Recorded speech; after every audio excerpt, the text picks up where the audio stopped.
Naiz irratian, bigarren kafea.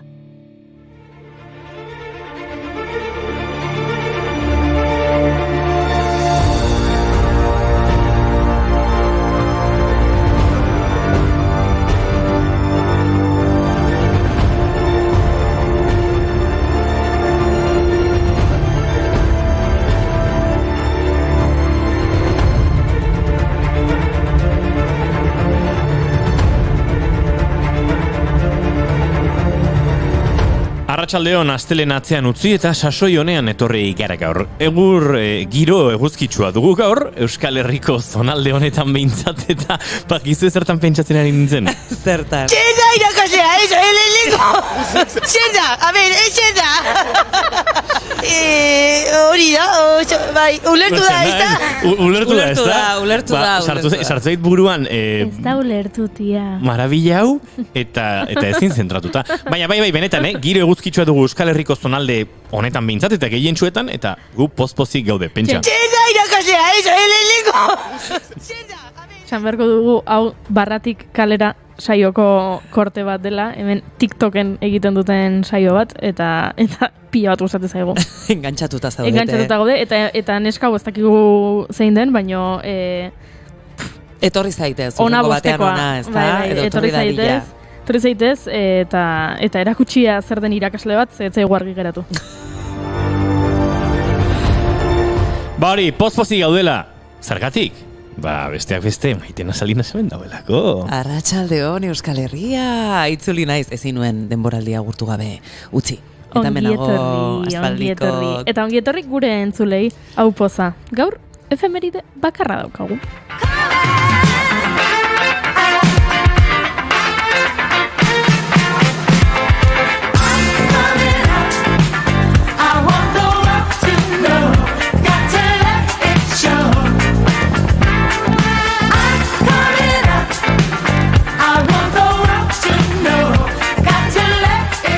Gaur ekainak 28 LGTBI gay arrotasunaren eguna da. Gaur hainbat kolektibok ekitaldi ugari antolatu dituzte gay, lesbiana, bisexual, intersexual eta transexualen berdintasunaren eta duintasunaren alde borrokatzeko.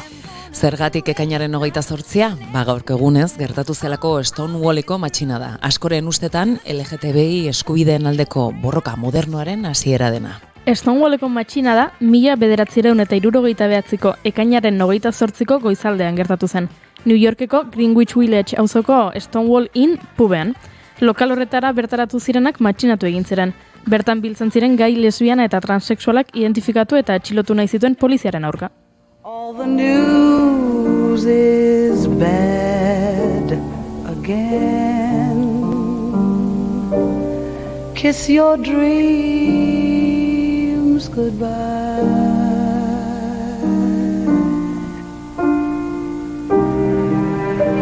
All the sad young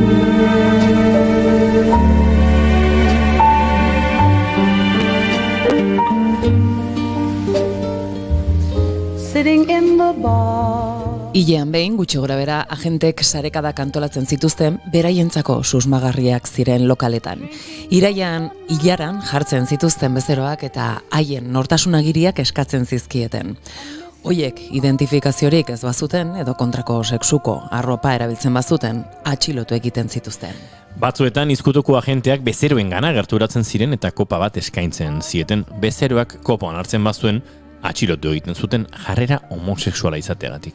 Beste bi klub itxi ondoren, Checkerboard eta Telstar, 1979ko ekainaren 28ko larun bat goizaldeko ordu batak eta 20an, zibilez jantzitako 4 polizia eta patrulla uniformez jantzitako beste 2 polizia Stonewall Innera sartu ziren oihuka.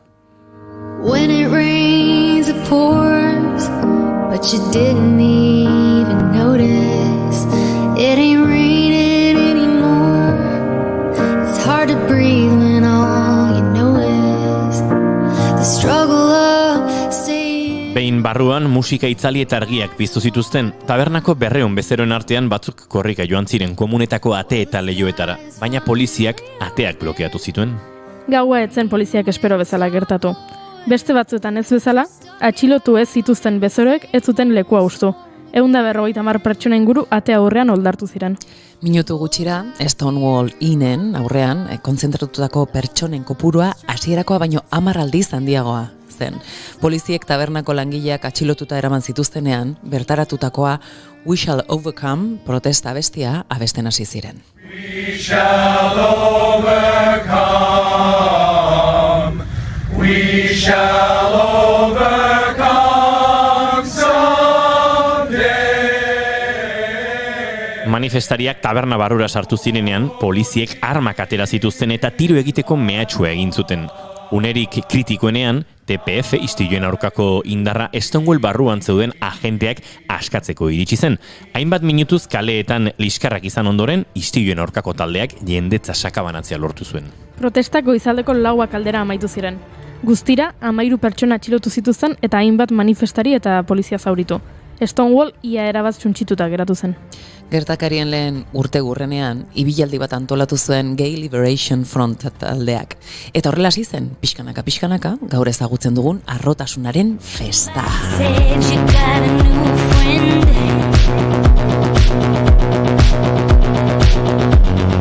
Does she love you better than I can? Some big black sky over my town. Hala ere, emakumearen nazioarteko egunarekin gertatzen den bezalaxe, lotxagabe askok gaurko eguna ez dela beharrezkoa esaten dute. Horregatik gaurko eguna aldarrikatzeko arrazoien zerrenda osatu dugu. Maitena prest? Jakina baietz, lehenengo arrazoia, oraindik gertatzen diren heriotzak. Duela egun batzuk Osloko erdiguneko taberna gehi batean eraso terrorista bat gertatu zen. 2 pertsona erail eta 21 zauritu zituen gizon batek. Beraien omenez, gaurko eguna beharrezkoa da. Have a secret that I can't keep. I'm not the boy that you thought you wanted. Please don't get angry. Have faith in me. Say I shouldn't be here, but I can't give up his touch. Horregatik eta gurean ere horrelakoak gertatzen direlako. Eren egun, San Pelaio jaien lehen egunean eraso homofobo bat pairatu zuelako gazte talde batek. Txosnaguneko antolatzaileek salatu dutenaren arabera, gizon talde bat irainez oldartu zitzaien janzkera zela eta. Duela hilabete maiatzaren 27an, herritar batek gorroto delitua salatu zuelako sopelan. Irainak eta mehatxuak jasan zituen. Don't be discouraged till I realize it's hard to take courage in a world full of people. You can lose sight of it all in the darkness inside you. 2 egun lehenago, Zizur nagusian udalak LGTBI+ komunitatearen aldeko lona bat jarri zuen udaletxetik zintzilik. Pertsona bat lona ura erretzen saiatu zen. Hori ere, eraso homofoboa delako. Maiatzaren 15ean Gaztizko Uribarri Ganboa ortegian bikote batek eraso bat jasan zuelako. Salatzaileak sare sozialen bidez zabaldu zuen gertatutakoa. Marikoi zikina, oiukatu eta harri bat botazien bikotekidea joaz. Egun berean, gizon batek hainbat emakumeri eraso egin zielako Donostiako Ondarreta hondartzan. Argazkiak atera zizkien, iraindu egin zituen lesbianak txahala botatzeko gogoa ematen zietela esanaz, eta mehatxatu egin zituen. Hondartzan jende askok ikusi zuelako gertatzen ari zena, eta inork ez zuelako ezer egin laguntzeko. Building your girl's second story, ripping all your floors out. Saw your face, heard your name, gotta get with you. Girls like boys do, nothing new. Is this what we came? Gotta get. Zornotzan, maiatza hasieran, larun batez, eraso homofobo bat gertatu zelako herrian. Udaleko ordezkariek eman zuten gertaeraren berri eta adierazpen instituzionala plazaratu zuten. Herri askotan oraindik udalak ez dielako horrelako babesik eskaintzen herritarrei. Apirilean gazte batek eraso homofobo bat jasan zuelako Bilbon. Bilbao Bizkaia arro kolektiboak eta biktimak berak azaldu zutenaren arabera. 18 urte inguruko 15 gaztek hainbat ukabilkada eman zizkioten marikoi zikina oiukatuz. Adingabeek ere horrelakoak jasaten dituztelako. Algortan, inauteriak ospatzen ari zirela, gizon batek ukabilkada bat eman eta marikoi deitu zion adin txikiko gazte bati. España, España, mingañari. disfrutatzen da ugari, ai, ai, ai, ai, ai, ai.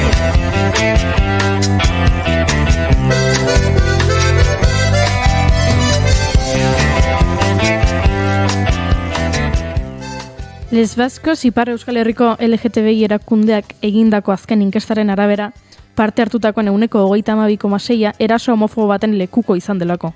Les Vascos eta sos homofobiren datuen arabera, tamalez soilik biktimen 8% jotzen duelako poliziaren gana. Eta hori, gutxi balitz, gazte heterosexual bakoitzeko, 5 gazte homosexual bere buruaz beste egiten saiatzen direlako. Stand inside my hell and hold the hand of death. You don't know how far I'd go to ease this precious ache. And you don't know how much I give or how much I can take just to reach you, just to reach you, oh, to reach you. Come to my window, come inside, wait by the light of the moon. Come to my window, I'll be home soon. Keeping my eyes open, I cannot afford the Argi geratu da, ezta? Horrelako egunak behar ditugu, aldarrikatzeko eta berdintasunerako bidea egiteko. Baina badugu zer ospatua. Aurten, lehenengo aldiz, arrotasunaren desfilea egingo dute pon Arkolan erakundeak antolatu du eta irailaren 24an izango da. Gainera, voluntarioak behar dituzte prestaketa lanetarako, beraz, animatu zaitezte. Eta horrela, hasteko prest gaude, ezta? Bai, Oriol Flores Arisa musikariak bere azken lana aurkeztuko digu eta arrotasunaren egunari estatistikak eta zenbakiak jarriko dizkiogu. Munduko liburu salduenen zerrenda hitz egingo dugu. Uda iritsi dela esan behar nuen, Inigo, beraz, bidaiatu ere egingo dugu. Hipotetikoki bada ere, Aizue, menu honekin, ni zuek banintz, maien eseriko nintzateke. Ekainak 28 ditu gaur eta aste artea da.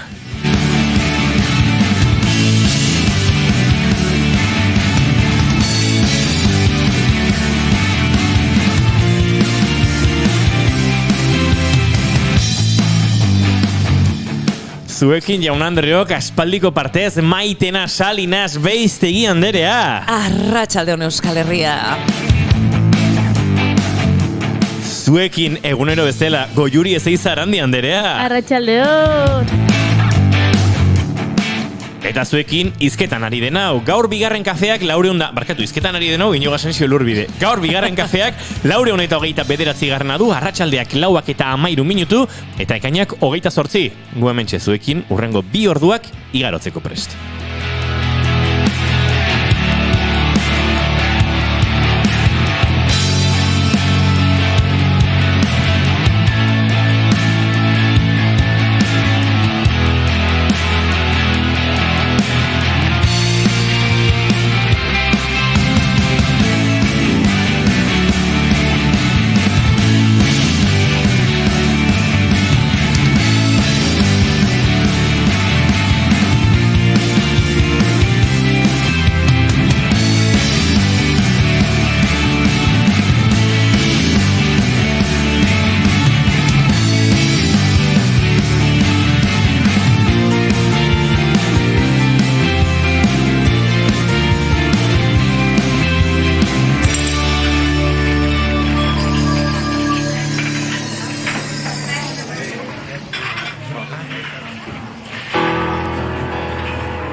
Baguk maite duten tarteari eutxi beharko diogu, eta horretarako Maitena Salinas Beiztegik kontatu beharko diogu zein den bere maite duta. Zehoze konta beharko dizuet. Ba, hola, laburpen moduko bat eginez, ba begira, eskerrak emanen izkioke bigarren kafeari, eta zuei bereziki, zue bi hori, taldea gehiago gea, talde osoari ere bai, besarka handi bat hemendik. Baina hemen, momentu oro aske sentitu izan naizelako, irratiak ere ematen duelako halako magia eta halako aukera, eta zein ederra den bestaldean egoten diren guztiekin dugun harremana. Beraz, berai ere nire maite dut haundinetako are bai, eta besarka da bana, ze placer utxa izaten ari da. De polita. And so you felt like dropping in and just expect me to be free. Now I'm saving all my loving for someone who's loving me. Go on now, go. Walk out the door. Just turn around now. You're not welcome anymore. Weren't you the one who tried to break me with goodbye? You think I'd crumble? You think I'd lay down and die? Oh, no, not I. Eta zure maite dutago, Juri? Nik gaur maite dut eza daukat. Ups. Apa. Sentitzen dut. Baina uste dut gainera proposa dela gaurko nazioarteko egunerako. Ikurri dut eta ziurrenik zuek ere irakurriko zenuten honezkero edo zerbait entzuko zenuten futboleko mundu mailako txapelketa hau Katarren egingo dela. Eta Katarreko ordezkari batek esan omen du hango legeak bete behar direla eta norbaitek futbol partida ikustera joaten balin bada eta LGTBI komunitatearen aldeko bandera bat badarama, atxilotu egingo dutela, eta 7 eta 11 urte bitarteko kartzela zigorra ezarriko zaiola. Hasteko hori bere baitan maite duteza da, badakite entzulek dagoeneko futbolan eretzat maite dutez bat dela, sekulako nazka dio dalako. Horrelako, ez dakit, festak edo lehiaketak nazka ematen didate baita, hau da, herrialde guztietako pertsonak mugitzea, joateko Katarrera futbol partida batzuk ikustea horrek dagoeneko suposatu duenarekin, hau da, jende asko hildela estadioak eraikitzean, baina horrez gain, azkeneko berri hau da, 11 urte, ikusle batek horrelako bandera bat badarama, futbol partida bat ikusterakoan, 11 urtez kartzelan sartuko dutela hori ja, iruditzen zait giza eskubide guztiak urratzen dituela, eta ez dut ulertzen nola futbol jokalariek hori onartzen duten. Ze dagoeneko badakit diru asko dagoela jokoan, eta enaiz tuntuna, orduan uler nezake selekzioek edo klubek zergatik onartzen duten, baino pertsonalki futbol jokalariek nola ez duten planto egiten. Oier Fano kazetariari irakurtzen nion Twitterren, behar dut bakarra. Futbolari bakarra behar dut, mesedez, bakar bat atera dadila esanez, enaiz joango Katarrera, ze honek giza eskubideak urratzen ditu, eta ezin dut. Hemen lana egin, edo ezin dut honetan parte hartu. Eta pentsatut, nik ere horixe behar dut. Beharko nuke guztiek uko egitea, baina momentuz eta ikusita egoera zein den, bakarra behar dut, baita nik ere. Pertsona bakar bat atera dadila. Futbolari bat, ez dakit, nun daude futbolari hauek, zergatik ez dute esaten, bida, jazta, onaino iritsi naiz, nien naiz Katarrera jungo selekzioa ordezkatzera, eta futbolera jolastera horrelako astakeriak gertatuko badira han, eta nago odola irekitan, eta sututa, eta ez dut ulertzen ze lehen Maitenari aipatzen nion, futbolari hauek, adibidez, Espainiako edo Frantziako selekzioetan jolasten dutenek badute nahikoa diru. Hau da, ez dute Katarreko mundialaren soldataren beharrik bizirauteko. Beraz, mesedez. A ber. Esperantzara kondenatua zaude oraingoz. Bai.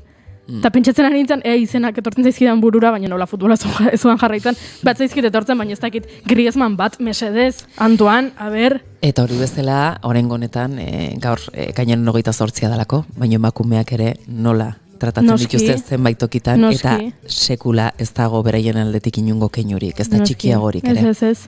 Gauza, okerrena da, horretara egian ohitu naizela, eta entzun ditu dala sekulakoak, Katarreko mundialari buruz, eta joan gerela pixka bat oitzen, baino, ez dakit, momenturen batean urak gainezka egiten du, ez, edalontzian, eta mesedez, futbolak nazka ematen dit. Baita nire eta lotxagarria da. Erik Cantona gogoratzen dut, egunoetan irakurri dudalako, uste dut jaiateatzuk pasa direla santzuenean etzuela Katarreko munduko txapelketa ikusiko, jende hildela estadioak eraikitzen, giza eskubideak ez direla errespetatzen, eta bertara joatea astakeri hutsa dela, eta ark boikota egingo diola. Noski, futbolari oia da, Erik Cantona, eta egia da futbolarien artean nik ere zudala horrelakorik entzun. Eta hipokresia hutsa da, nik ere badut maite dut eta maite dut eza. Maite dut ziklismoa eta Frantziako turra abiatuko da datorren ostiralean, gaur goizean naiz irratiko lankidekin ere aritu naiz, turraren inguruan, baina turra honek ere izango du, eta kirolak orokorrean duden hipokresia gordinaren beste adibide bat, eta da izango dugula talde bat lehiatzen Israel izenarekin, ziklista errusiarrak, tartean Blasov favorituetako batek, banderarik gabe lehiatuko duen bitartean. Eta ezin dut hipokresia honekin. Ezin dut sistematikoki genozidio batean ari den lur lapurretan giza eskubideen errespetutik kanpo ari den estatu genozida israeldarrak ekipo ziklista bat turrera eramatearekin, eta bien bitartean nazioarteko kirol instituzio eta kirolari asko ari direnen exigitzen errusiar kirolariei uko egitea euren herrialdearen banderari, gerra horren aurka posizionatzea, euren presidentea kritikatzea, eta zilegi iruituko litzaidake eurekala nahi balute hori egitea. Baina exigentzia hori soilik kasu batuetan egiten dugunean, eta futbol mundial bat Katarrera eman behar dugunean, ezin hipokritagoa gara, eta nazka ematen dugu gizarte bezala, eta gizarte plural bezala ere, nahiko nazka ematen dugu, bestela ere.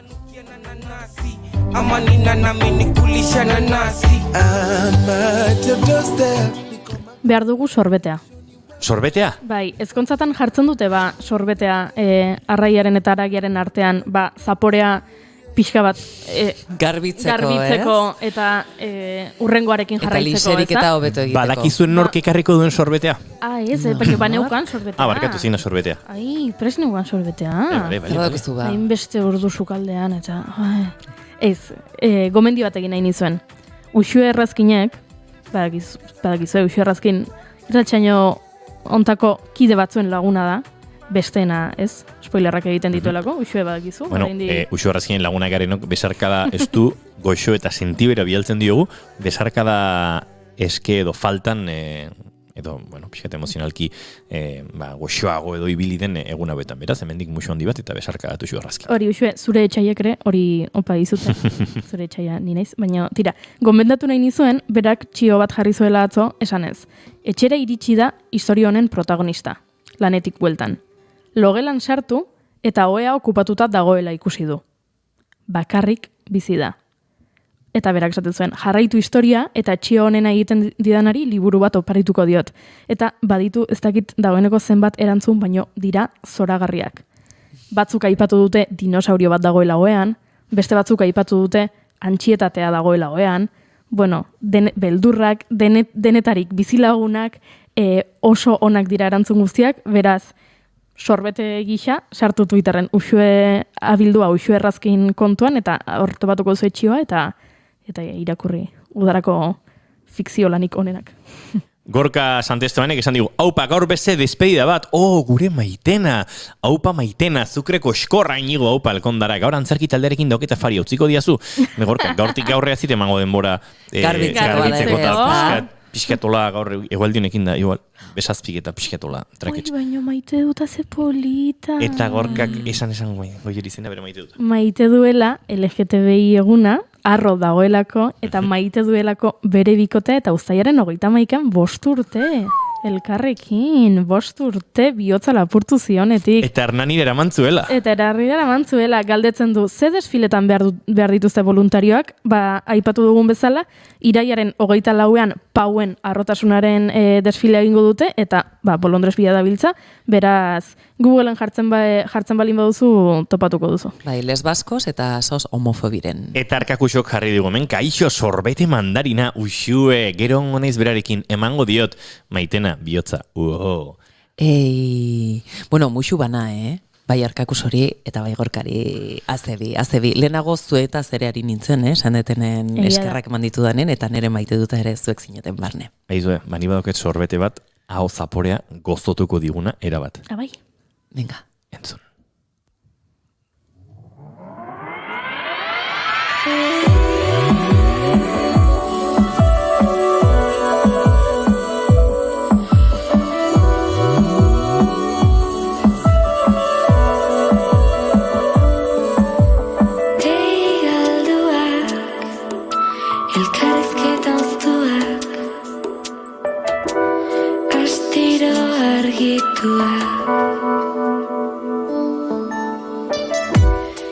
Atzore gure entzulei erakutsi genien, Kontrol Z.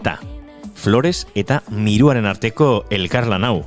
Miruaren atzean, badakizue nordabilen. Floresen atzean ere, badakizue nordabilen. Baina Floresen atzean dagoen Uriol Flores, telefonoaren bestaldean dugu. Uriol Flores, arratsaldeon, eta ongitorri bigarren kafera lagun. Arratsaldeon, Iñigo, zer modu. Hementxe dauzkat, Goiuri ezeiz alde batera, eta Maiten Salinas bestera, Uriol. Kaixo. Aupa. Eskuminak, kaixo, denoi. Aizu, hau kantutzarra, Kontrol Z edo Kontrol gehi Z nola deitu behar diogu kantuari? Kontrol Z. Kontrol Z. Bai.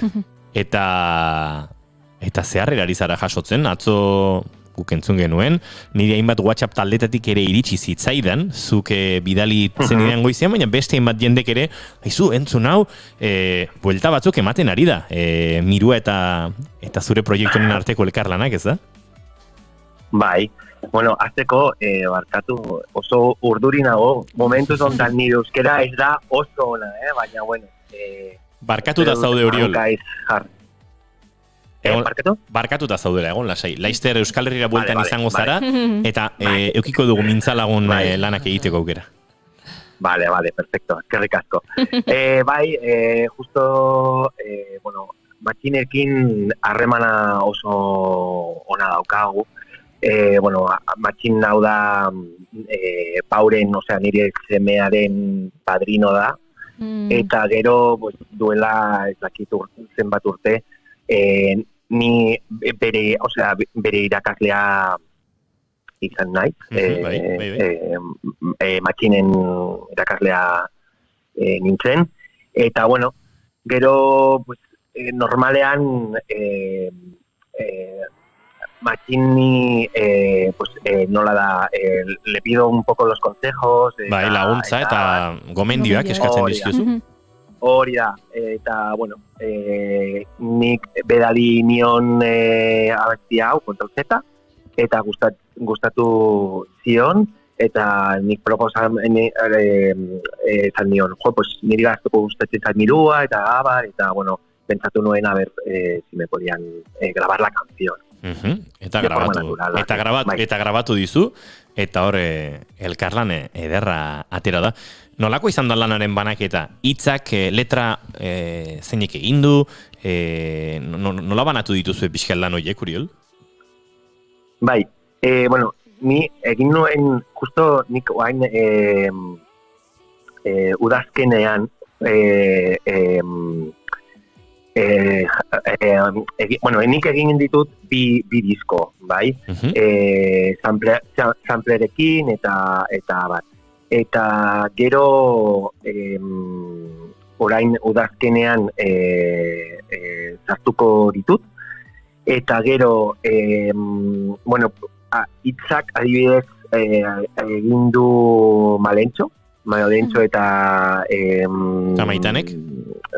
Maitanek, hori da. Maitane iruin, Malentxo Zeberio eta Matxin Zeberio irurak dira mirua, gure entzuleak okatzeko, esan dunik badakiu zein dagoen, akaso entzuleak ez daki, Maitane, Malentxo eta Matxin dira mirua, beraz Maitane eta Malentxok egin dituzte hitzak, Matxinek aldiz base ritmiko horiek edo landu ditu, Uriol.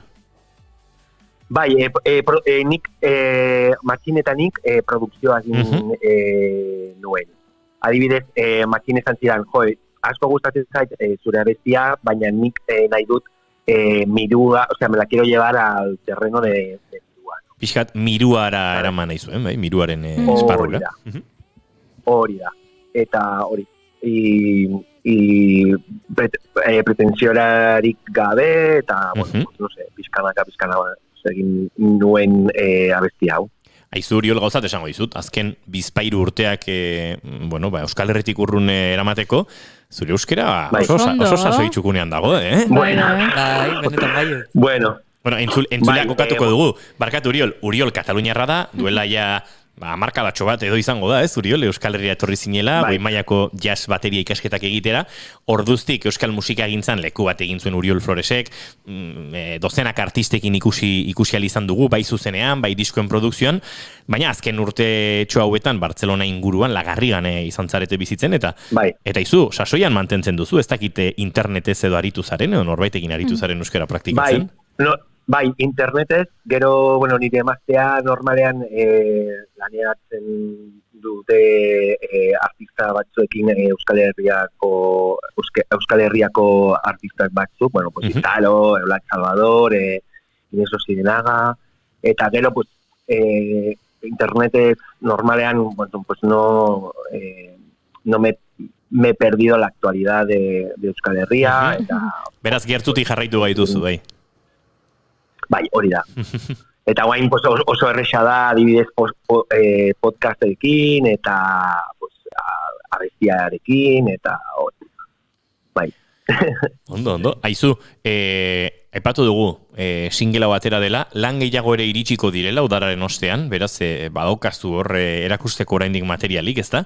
Ez dela, Control Z hau ez dela horrela soilik single bezala aterako, gauza gehiago ere badatozela esan dezakegu, Uriol? Bai, si voy a sacar más cosas, ¿no? Hori da galdera, bai. Oye, bai, guain, nik egin pandemian, hori, joan ginen Barcelonara, gero, ez dakit duela 2 urte, 4 kontzertu egin ditut, eta gero, demora libre asko ditut, eta justo, pentsatu nuen, mira, disko berri bat egin nahi dut, eta, hasi nuen, eta gero, azkenan 2 disko aterako ditut. Eta bat egin dut Xabi Egiaekin nazketak eta produkzioak, eta gero bestea Eina Alkasteñagaekin. Aizu, zure proiektu nazketak eta hori, bai. Bai, ez. Baizu, zure proiektuak entzungo ditugu urritik aurrera, esan dezakegu, erdi bueltan bazaretela, erdi Donosti hartu zaretela hurrengo urte hauetarako behintzat, Uriol, Pilar eta Pau ekipoak, eta hor bueltak aibilizaren horretan, Juan aurretik ere utzi zenituen hainbat disko grabatuta, esaterako Idoia Asurmendiren lana, okerrezpa naiz, eta beste batzuk, baina azken hilabete hauetan, eta hau primizia xamarra da, baina bere saretan ere ikusi dugu, Txuma Murugarrenen lana badator, eta hor ere bateria grabatzen izan zara. Bai, hori da, Txuma grabatu nuen Amen Estudioan. Axular Arizmendirekin? Hori da. Eta, oso ondo egon, eta bai, eta nik guain, nire proiektua da estudio bat baterias online grabatzeko. Eta, gero hasi nuen Olimpiarekin. Egia da, Olimpiatarrak gurean izan genituen eta kontatu ziguten, eta zuta hitz egiten aritu ginen antenan, egia da, bai. Eurekin ere lan egin duzu azken aldian, bai. Eta hori, a ver, ¿cómo será la nueva vuelta a Euskal Herria? Ikusiko dugu. Aizu, Uriol Flores, laizer izango zara bueltan, eta laizer izango dugu elkarre ikusteko aukera. Iraietik aurrera bigarren kafea bueltan etorriko da indartxu, eta ordurako ziur gauza asko dituzula kontatzeko, baina aurrez aurre izango da, eta bigarren kafean kafetxoa gure kontu izango da. Vale, pues eskerrik asko, eta benetan eskerrik asko bihotzez. Besarka handi bat Pilar eta Pauri, eta baita zuri ere. Bai, venga, agur. Izan ondo, Oriol. Laster arte. Eta orain kantu asorik entzungo dugu, Kontrol Z, Oriol Flores eta Miruaren arteko elkarlana. Elkarrizketa oztuak astiro argituak ez zaitut ikusten enazu entzuten ez dakigu honi aurre egiten ezin dute utzi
Emaiozu bigarren aukera bat egunari.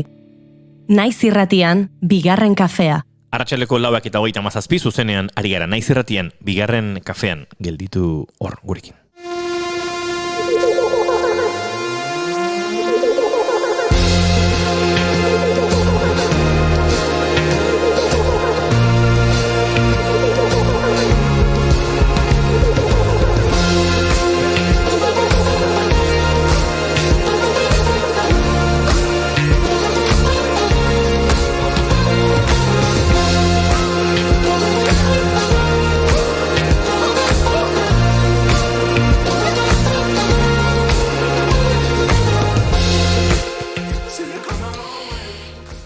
Zera hitz egingo dugu orain narrotasunaren eguna, baino datuetan ezagutuko dugu gertutik. Beharrezkoak izaten dira ulertzeko egoeraren larritasuna. Hori da, ze askotan egia da, osnarketa boteretsuak egiten ditugula, baino datuetara joaten garenean, badakigu fake news asko bertan bera gelditzen direla.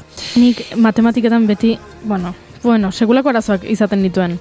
Eta lagun batek matematikako gradua ikastea erabaki zuen eta nik ezin nuen ulertu. Nolatan matematika batxiergoan hainbeste lana eman dit matematikak nik enuke sekula unibertsitatean matematikaren gradu egingo. Eta esaten zidan berak, Juri, baina dena da matematika. Dena da? Ikusten duzu etxe hori? Bai, hori matematika da.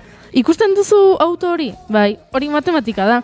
Ikusten duzu trena nola igaro den? Bai, hori matematika da. Eta azkenean behin, sanion, ja da, nahikoa da, dena matematika da. Joaten ginen goxokoak gerostera, eta ikusten duzu txupatxusa, haure matematika da. Nazkatu egin itzan. Matematikaren bitartez ere, alegia, interpretatu daitekeena edo ezagutu daitekeena. Batira, hasi gaitezen, munduko 69 herrialdeetan legez kanpokoa da homosexuala izatea. Hoietako 11etan, adibidez, heriotza zigorra ezartzen dutelarik. Zeintzuk dira besteak beste? Saudi Arabia, Brunei, Iran, Mauritania, Nigeria, eta Yemen ere, eta Nigeriako iparraldeko 12 estatutan ere. Eta beste batzuetan aukeran handiak daude zigor hori gorpuzteko. Afganistan, Arabiar Emir Herri Batuak, Pakistan, Katar, Katar aipatu dugu. eta Somalia adibidez.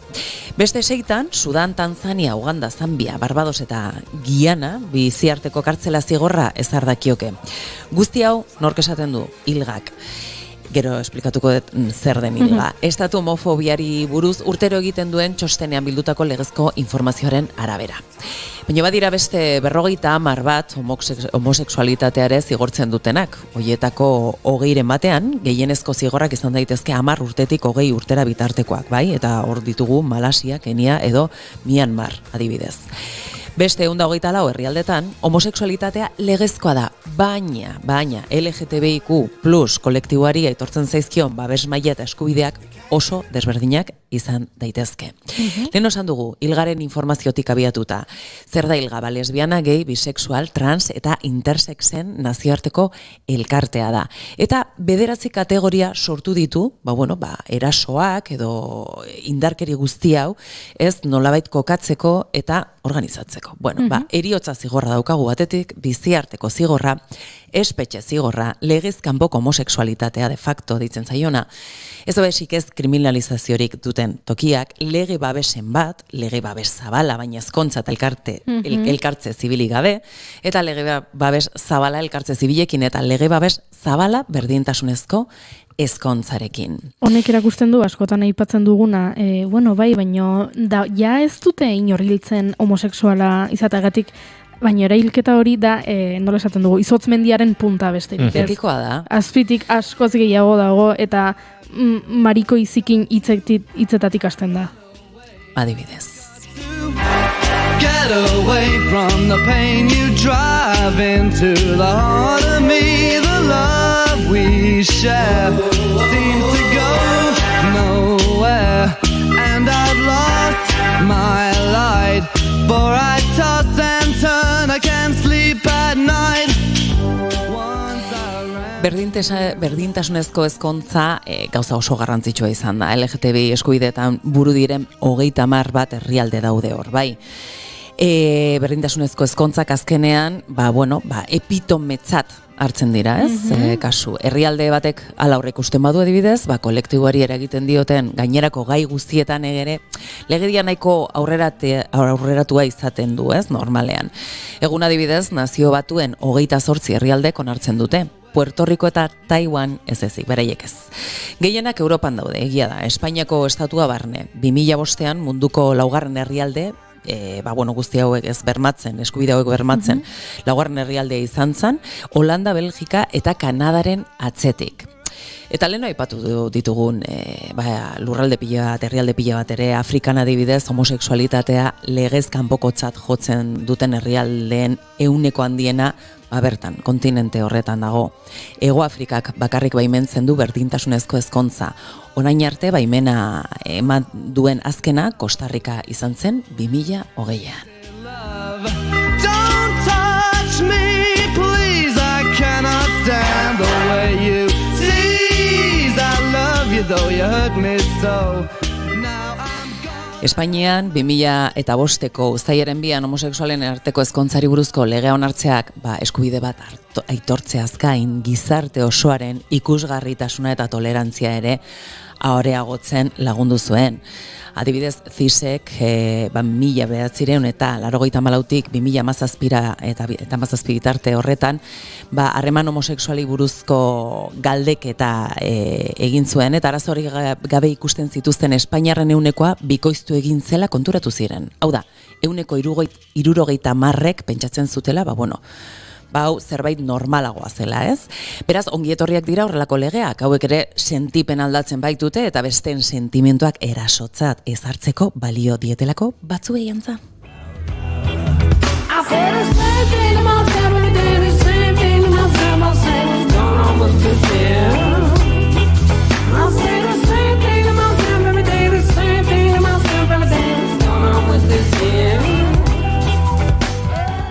Baina oraindik ere Espainiarren 13 inguruk horrelako harremanak zentsuratzen dituzten arren, herrialde Europar Batasuneko toleranteen artean omen dago.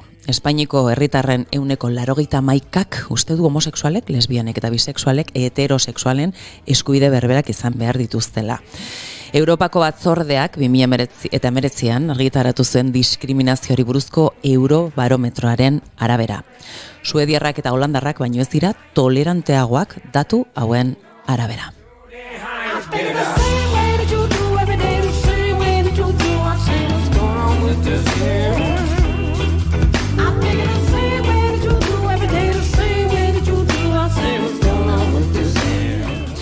Baina lehenago aipatu dugu, ez da, Goiuri Inigo, gorroto delituak ere hor daudela, hau da, LGTBIQ+ arloan legeria aurreratu izateak ez duela bermatzen, homosexualek, lesbianek, transexualak, bisexualak eta intersexualak, beraien herrialdeetan gorroto delituen biktima ez izatea. Espainian adibidez, 2019an 278 delitu egitate erregistratu ziren, mehatxuak direla, lesioak, kalteak, irainak eta barrezta. Biktimaren sexu orientazioagatik edo genero identitateagatik kalte jaso zutenak. Eta 2018tik igoera nabarmendu zen, 2018 emeritzira, hau da, erasoak ia 9 batean igo zirela alegia.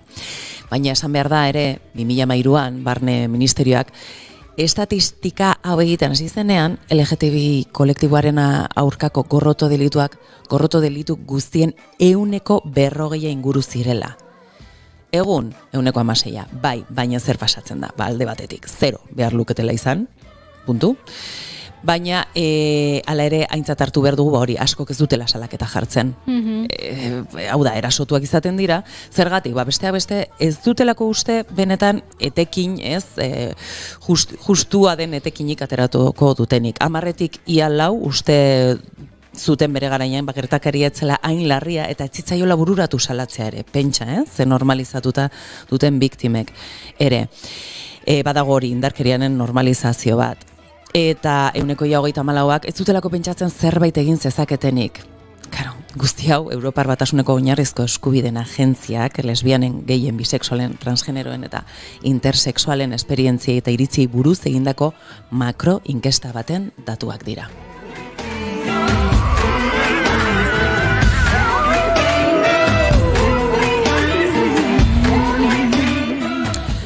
Hau da, lautik batek, ez zuen salaketa jarri inork jakiterik nahi etzuelako.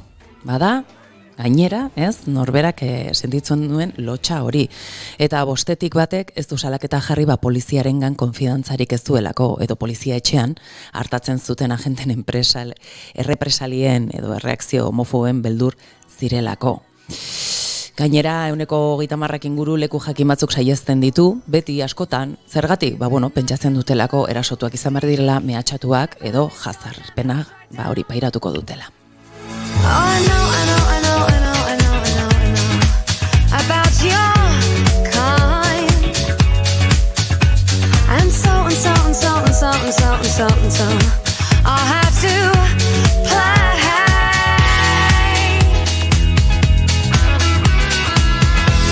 If you think you're getting away, I will prove you wrong.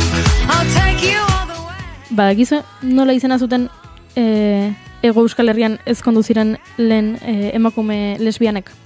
Nola? Begoña eta Idoia, eta aurkitu dut artikulu bat, eta bertan esaten zuten oso urduri zaudela, ezta? Ezkontzaren egunean oso pozik, baina oso urduri.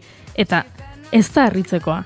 Hau da, nik inguruan eduki dituan ezkontzetan, momentuz orain arte eduki dituan ezkontza guztiak bikote heterosexualen artekoak izan dira, baina oso urduri egon dira.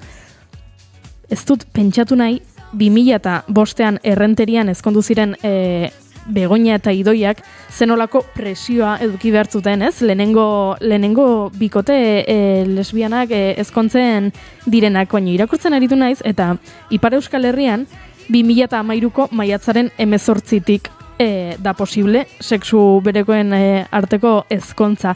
Holandek horrela onartutako lege baten arabera eta lehenengo ezkontzan 2013ko maiatzaren 18tik aurrera gertatutako lehen ezkontza homosexualean poliziak joan behar izan zuen bada ezpada ere babesteko, ze hainbeste jende zegoen ezkontza mota hauen aurka, beldur zirela, ere, ezta? bada esan zuten, bueno, hemen bi gizon izan ziren, lehenengoak, eta esan zuten, bueno, joan egingo gara, bada ezpada, ikusteko, edo bikoteak eta bikotaren familiak besteko, ze oraindik jendea, ezkontza homoseksualen aurka dago, eta ez dugu liskarrik egotea nahi.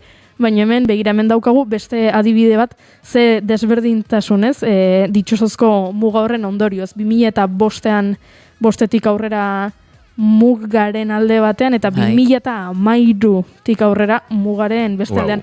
Urte asko dira, 2005 eta 2013? Gehiegi dira. 8 urteko diferentziaria. 13 urtekoa. Ez, bostetik 13-ra, 8 urte. Marka. Bale, ni 18. Ez, claro, eske nik esan barnun 2018an, hori da, oraindik Frantzian eta iparraldean, 153ak oraindik erdiek bikoteek kalean ez zutela, eta oraindik hori badaukagu egunerokoan ere iparraldean, ez dutela euren maitasuna garbi eta aske eta erazabalean erakusten. Bueno, imaginatuko duzuen bezala ere, armairutik ateratzea toki guztitan, ez da iguala, ez muga alde batean ez bestean, ez da kolektiboaren barruan ere, azkenean badirelako desberdintasunak. Armairutik irtetera gehien ohituta dudenak, nortzu dira gizon homoseksualak. Ezta? 10etik 7 asko edo nahiko diren bezalakoak agertzen omen dira. Plazan, ez, publikoki. Transexualen inguruan ari bagara, 75 inguruk adibidez sekula edo oso gutxitan ematen dute aditzera zer diren, nolakoak diren eta aske sentitzen dira, ez, izateko. Beraz, armairutik ateratzea gehientzat errezago izaten da, lesbiana, bisexual edo transentzat zailagoa delarik. Hori ere kontutan izan behar dugu, ze, bueno, batzuk ere familian edo eskolan, oraindik hori barruan, barrura, ez, armairu barruan izkutatzen dute, eta laurden adibidez ez da inoiz edo ia inoiz agertzen bere egunerokoan den bezala. Laurden bat, eta beste laurden bat oso gutxitan. Beraz, kolektiboaren 155 ez da azaltzen, ez da agertzen, ez da aske, dena izateko.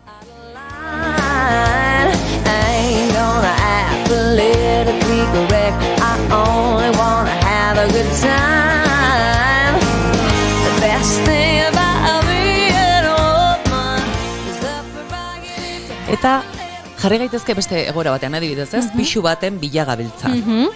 Imaginatzen duzu pixu baten bila zabiltzatela eta zuen maitatzeko izaerak horrek kalte egiten dizula, kontra dijola diskriminazioa pairatzen duzulako? Nik ezin dut sinistu oraindik gaur egun norbaitek pentsatzea. Etxe saldu nahi dut, begira ze jatorra muti hau, dirua dauka, etxea erosteko moduan, adostu dugu prezioa, ze ondo, bihar bertan sartuko da etxera bizitzera, ez, mutia gustatzen zaizkio, orduan ez.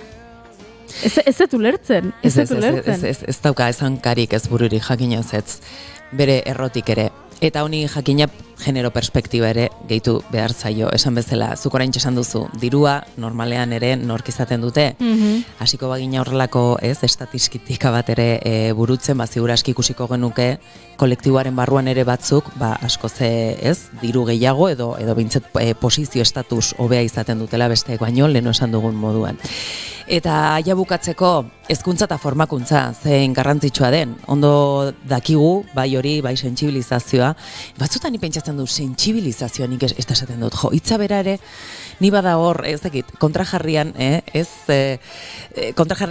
kontrajarritzat hartzen dudan termino bat, ez? Ze azkenen sentsibilizazioa zen, benetan sentsibilizaziora. Ez, eraman behar dugu jendea, hori entrenatu egin behar dugu, ez da gara nahiko sentsible, hau, den bezala onartzeko? Erantzungo izut, ez? Zoritxarrez, ez? Ja. Ulertzen dute, kontra esan edo hitzari topatzen diozun zer hori, baina osut, jende askok ez duela sentsibilitaterik. Ez du? Eta kaso, eluke behar sentsibilitate kontu bat, tolerantzia, respetu kontu batekin nahiko alitzateke, baina... Horregatik, nik ere horretan egoten naizela, ez? Eta formatu behar izatea. Baina jendeak ezin badu empatizatu, ezin du toleratu, eta sentsibilizatu gabe ezin duzu empatizatu, beraz, azkenean... Egia da sentsibilizazioa ere baduela jakin minetik edo behintzat ezagutzatik, ez? Eta ezagutzen duzun hori ere maitatzera, ez? Iritsi zaitezkela eta ez ezaguna zaizuna baino. Ba, bueno, jakin, azken hamarkadan 20.000 ikasle baino gehiago prestatu dituela Eusko gobernuak, eta homofobiaren aurkako programak egin dituztelako. Baina, gazteen euskal behatokiak nabarmendu du 163ak, gazteen 163ak uste duela indarkeria homofoa nahiko edoso zabalduta dagoela. Hau da, gazteen artean. Beraiek hori pentsatzen dute, beraz, badago hor zer esana eta zer ikasia, ez? Eta guk diogu, ez dadila gazte barkar bat ere egon, ez da heldu zeinume horrelako prestakuntza ez duenik. Hau, larrialdi altuko egoera baita, aurrera egin arren. Nobody else but my love. He doesn't love me, so I tell myself, one, don't pick up the phone. You know he's only calling cause he's drunk and alone. Two, don't let him in. You have to kick him out again. Three, don't be his friend. You know you're gonna wake up in his bed in the morning. And if you're under him, you ain't getting over him. I got no rules, I count him.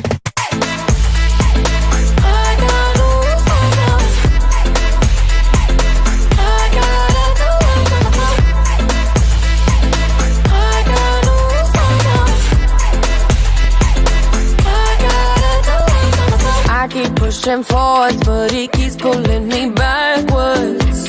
Nowhere to turn, nowhere to turn. No, now I'm standing back from it. I finally see the pattern. I never loved. For my love, he doesn't love me, so I tell myself, I do. One, don't pick up the phone. You know he's only calling cause he's drunk and alone. Two, don't let him in, you have to kick him out again. Three, don't be his friend. You know you're gonna wake up in his bed in the morning. And if you're under him, you ain't getting over him. I got no rules, I count him.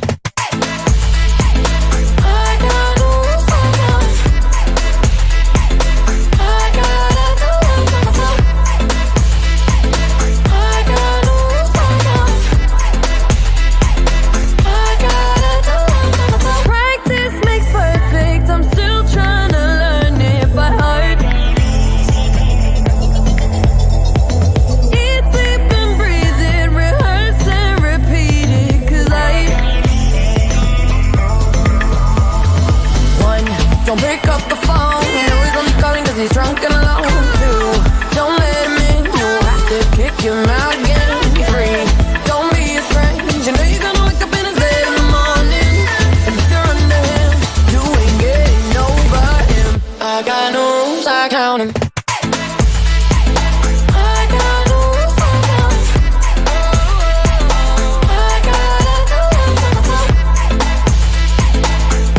Bi minutu eta 10 segundo arratsaldeko 5 izateko naiz irratian zarete, bigarren kafeari zarete entzuten, eta ordu bat geratzen zaigu aurretik, oso giro udatiarrean gozatu ahal izateko.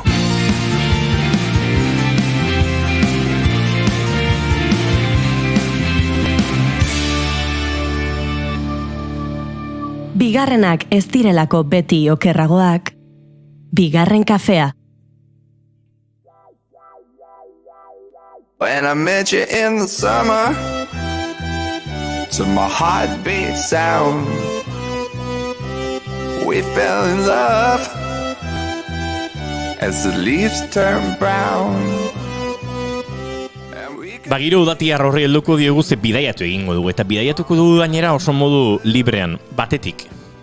Maitenak, Goiurik eta Hirurok, norberak kontatuko dizuegu, dagoeneko bizitzan egin dugun eta gogoangarria den bidai bana. Baina, Maitena, Goiuri eta Hirurok kontatuko dizuegu, uda honetarako edo etorkizun laburrerako, hurbilekorako daukagun bidai plan bana. Eta gainera, kontatuko dizuegu, egingo ez dugun, oraingoz egingo ez dugun, baina etorkizunen egitea gustatuko litzaiguken bidai plan bana.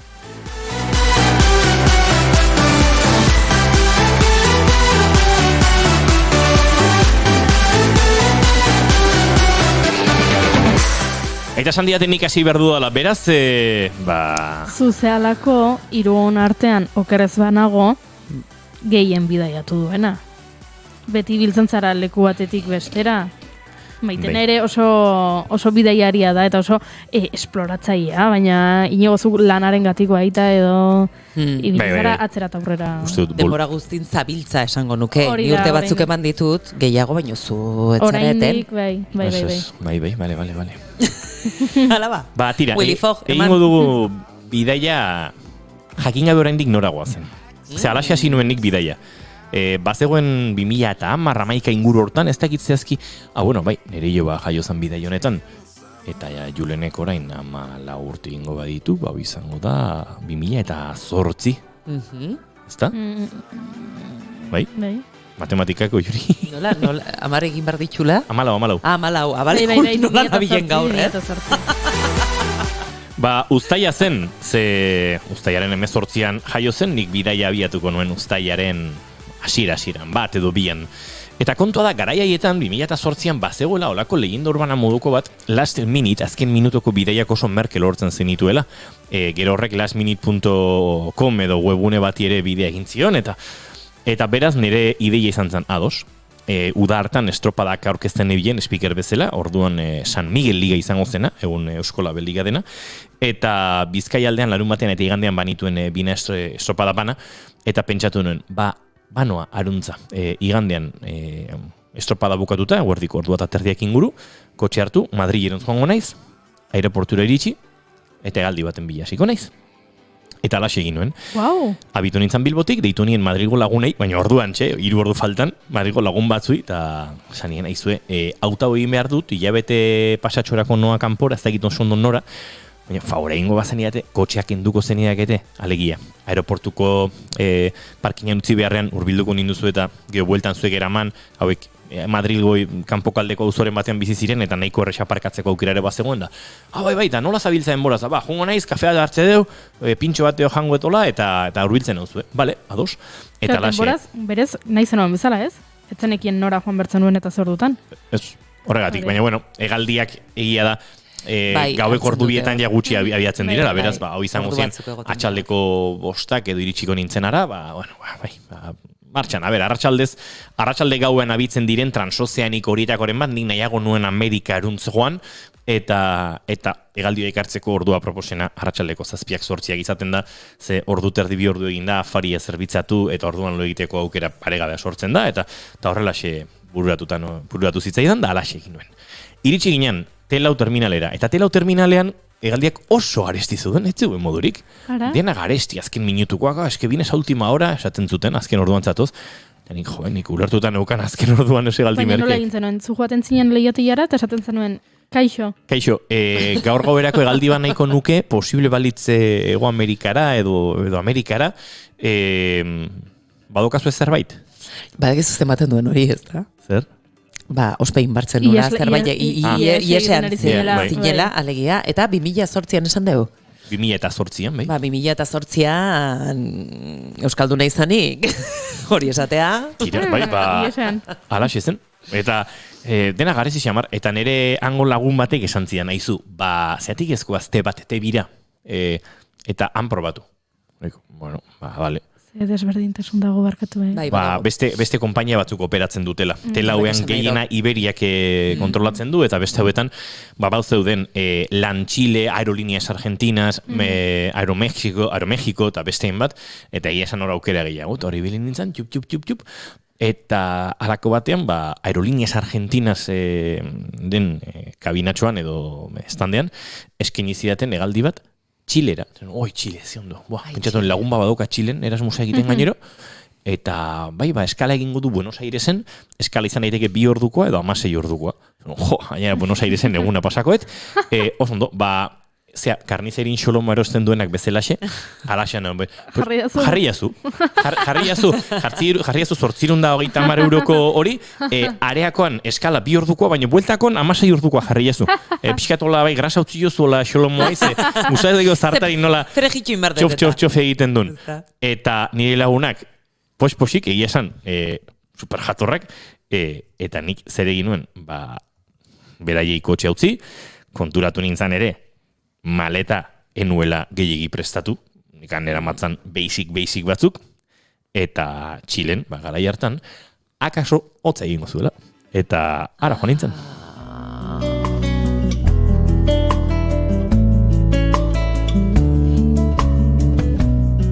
Eta noski Txilera iritsi nintzen Ismael Serrano ezin telefonotik kendu eta Bine del Norte kantu hau aurrera eta atzeran eramala. Bidai ederra izan zen, akarro bakarrik egin nuen lehen bidai luzea ere izan zen, eta iritsi nintzen Santiago de Txilera, eta aeroportuan Buenos Airesen eskala egin nuenean, nire lagun bat idatzion, aizu, ea lortzea daukazun, gure lagun olatzen kontaktua Txilen, guraso jo ditu, ze Txilera noa, Buenos Airesen nago eta bisitan joan nahiko nuke, eta bera, ez badakit Santiago ez dagoela, baino aurbilduko naiz da. Lortu ziaten telefona. Iritsi nintzen Santiago de Txilera. Taxistak eman zidan alako azalpen global bat, Txileren idiosinkasiaren inguruan. Azaldu zidan Txile zela Amerika Latinan polizia fidagarri xamarra duen herrialde bakarra, haren ikuspegitik, arrazoi puntu bat bazeukan, guztia ez, gerora Amerika Latinan barren asko ibili garenok, gauzaiek ere espaian jartzeko aukera izan dugu, Baina alasi izan zen, eta iritsi nintzen Andes Hostel izeneko leku zoragarri batera, eta gau hartan austriako batzuk erakutsi ziaten lehenengoz, gaur egun hemen oso ezaguna den edari bat, baina orduan Euskal Herrian hainbeste ezagutzen ezena. Zer? Jagermeisterra. Ai, ama!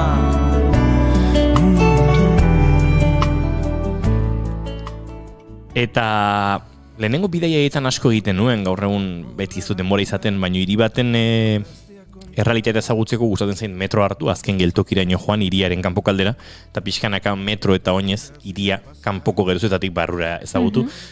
Santiago de Txileko, La Monedan, hiri oso oparoa ikusten duzu, baina Santiago de Txilen 10 bat geltoki kanpora egiten badituzu, txirotasuna handia ikusten duzu.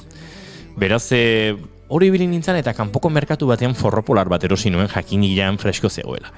Forropolar sendo bat, oraindik etxean daukat. 20 euro patu nitu, kiston forropolarra, Bane maratzen, abiadore moduko orduan modan zuden Ray-Ban betorreko handi horietako batzuk. Eta kontaktua banuen, banekin nire laguna talkan zegoela, handik ordu pare bat hegoaldera joan da. Eta egun batzutara, parranda batzuk egin eta jende ezagutu, eta janaria dastatuta, joan nintzen hegoalderontz. Eta iritsi nintzen eta talkako plazan antxe zegoen giri bat, sandaliakin, galtzamotzekin, motxila batekin, oso arropa gutxirekin, eta han jendeak jertxia jartzen zuen, ze, negu giroan zebiltzen, eta antxe agertu zen, Lizartzako lagun bat, Tolosako tipo bat antxe talkan agertu zaiola, baino 12 orduko abisuarekin, bihar banoa. Bai, eta behak esaten zidanik, plazan ikusi arte, uste duen brometan ari ziren. Pentsa nolako den kontua, haren eskutik ezagutu nirela hainbat lagun txiletar, zarauztarren baterean batzebilen eta jende zoragarria talkan unibertsitate giro horretan, nik beti kontatzen dut Erasmusa egin, ez dudala egin, baina jende askoren Erasmusari bat eginda lortu dudala, ura dastatzea. Ibili ginen Valparaison, Viña del Marren leku askotan, eta horrelako batean utzi nuen talkan bueltan, han nire laguna, eta jo nintzen etorkiz iparralderuntz, eta jo nintzen iparralderuntz ark oparitutako palestino batekin. Pentsa nolakoa diren gauzak, ark erositako palestino ura erosi zuen Pragan, urte batzuk lehenago akordio orkestarekin elkarrekin bidaiatzen genbiltzala, eta nik palestinara manuen ze banekien, ziurrenik, Uyunira bidean altiplanoa zeharkatuko nuela eta ekaitzak bazeudela, are ekaitzak eta beharko nuela forropolarraz aratago pixka tapatzeko zerbait. Eta joan nintzen berriro Santiagora eta pixkana iparralderuntz hasi nintzen, iritsi nintzen Atakamara, San Pedro Atakaman Bizpahiru egunei nituen, eta antxe topatu nuen kasualidadez, nire lagun zarauztarra han Atakaman, eta esan zian nahi zute importazizu zurekin banoa Uyuniko gatzategiraino, Boliviaraino, ze bakarrik naiz hau sartzen da, nire noa bakarrik, todoterreno batean goaz, laupabosla turista edo bisitari, eta joango gara, baina eske nahiago, eta zatoz eta talkarrekin egingo dugu, eta antxe topatu nuen Sevillar bat, antxe topatu nituen bi neska alemaniar, neska frantziar bat, eta gure gidaria eta gidariaren emazteat biak elkarrekin eraman gintuzten, Bizpahiru egunez, San Pedro Atakamatik, Laguna Koloradaraino, 5.000 metrotan gaua pasa, jendeak ikaragarrizko garaiera gaitz izaten zuen, altuera gaitza pairatu zuen, baina antxe mugan ginela, justu Txile eta Boliviaren arteko mugan, goizeko 6 telefonoan bestaldean eraita zen, eta hartu noen telefonoa, eta zentzen nio, eske zurillo ba jaio da. Eta orainari nez emozionatzen, baina orduan botan dituen negarrak. Baina inurrutiagonik. Pasako dizu zure koñatuarekin, eta nire koñatu Noeliak kontatu, esan zidan, entzun zurillo bada, eta negarrez egon julen, eta ni negar baten. Eta nahi zen bai, zura nahi atxea jonda dutxatzea, baina pentsa eski jaita da, eta berriz ere negar baten emozionatuta, eta antxe joan ginen, todoternoan barrena, eta gau hartan 5.000 metrotara nik atera nituen, hotzerako eneraman arropa gehiegi, eneraman mantarik, eneraman lo egiteko materialik, baina baneraman ron botila bat, eta 2 ardo botila. Eta esan nien, topa egingo dugu, zegoar goizean, akaso norbait ikusi nauzu hor negar batean, lasai, dena ondo, niri jo jaio da, eta hau ospatu behar dugu. Gehien txuenek, tragotxo bat hartu zuten, esan zigutenan etzelako menigarriegia, asko edatea eta asko jatea digestioa 5.000 metrotan komplikatu delako, baina nire lagun Sevillarrak, akuk eta biok jarraitu genuen gau hartan luze ardo botila bat ustu, eta ron botila irik eta urare ustu genuen. Nola gustatzen zaizun zuri rona? Bai. Asko, eta oraintxe gogoratzen dut, nola ardo botila bi, esan dut azalpen gehiagi zenbategatik. Magnum moduko bazan, litro terdiko ardo botila bat. Eta haren erdia edan genuenean, nik jaso egin nuen. Eta Sevillarrak begiratu zidan, ez da egi izango. Honek ardoak endu behar digula, oren gauaren beroan. Eta hola gatu zidan behirat, orduan bestaldetik hartu nuen, lurretik ronbotila eta mai gainean jarri nun. Eta zantzuten, apostu, intzen nun, enbido, 10 gehiago, Esan zuen, akaso inoiz, entzungo zenuten esaldi hori, nik handitan euskalduna izan nahi dut. Esan zidan, killo joen maio kirozio bako, como tu. Eta jarraitu genuen parranda, ikaragarrezkoa je izan genuen, eta horrengo goizean gogartzen du gure txoferraren emazteari, urbildu nintzaila zen ez duzukiko koka ostorik hortik ze xixko egin daude, eta honi ez dio, huelta mango, altitudea, buruko mina, bastanda egin martzigun denak. Eta hartu nun urbotila handi bat, urberoa botan nion azukrearekin, eta koka ostoiek txikituta, olako infusioat egin nuen, ondo astindu, eta nire lagun Agustini akuri eman nion, biok edan genuen. Horan dut, todoternan sartu ginean txoferrak esan zuela, pues Íñigo está como callado. Pasa nuen bidei guztia kantuan, harmonika jotzen, denekin jija txiste kontatzen, txistekin gelez ez txisteke berdera zibaltzion. Eta goiz hartan ikusizun, gizajo hau, handiken bi hor dutara, esan zuen, yo creo que Íñigo pues ya le dio la vuelta a la cruda. Eta le dio la vuelta a la cruda. Bai, cruda resakajea. Zeona. Eta antxiritsi ginen, iruz palau eguneko ruta hartan, uiuniko atzategira, handenak geratzen ziren, niri ja egunak bukatzen ari zaizkidan, manozken lan konpromesak, eta todoterno hartan bertan beste txofer batekin egin dituen 2 egun bueltan bakarrigarekin, gaua pasa genuenan beste hostel batean jende gehiago zebilen hortan, eta jarraitu genuen bueltan, eta handik pixkanaka Santiagora bueltatu Eta etxerako bideia egin nuen, baina Txile ikaragarri gozatu nuen, egia da mengo lagunekin segituan jende ezagutu nuela, bai txiltarrak, bai kanpotarrak, eta errepikatuko nuken bidaia badela Txileko hori.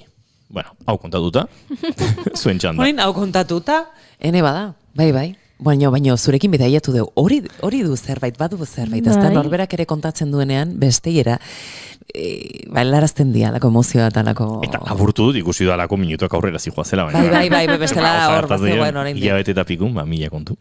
Venga, Goiuri. Ni? Zuzeu, bai. Askar, ze orainari gara bizitako bidaia kontatzen, ez? Nik, hau askar, ze gero luzatuko naiz, aurrerago.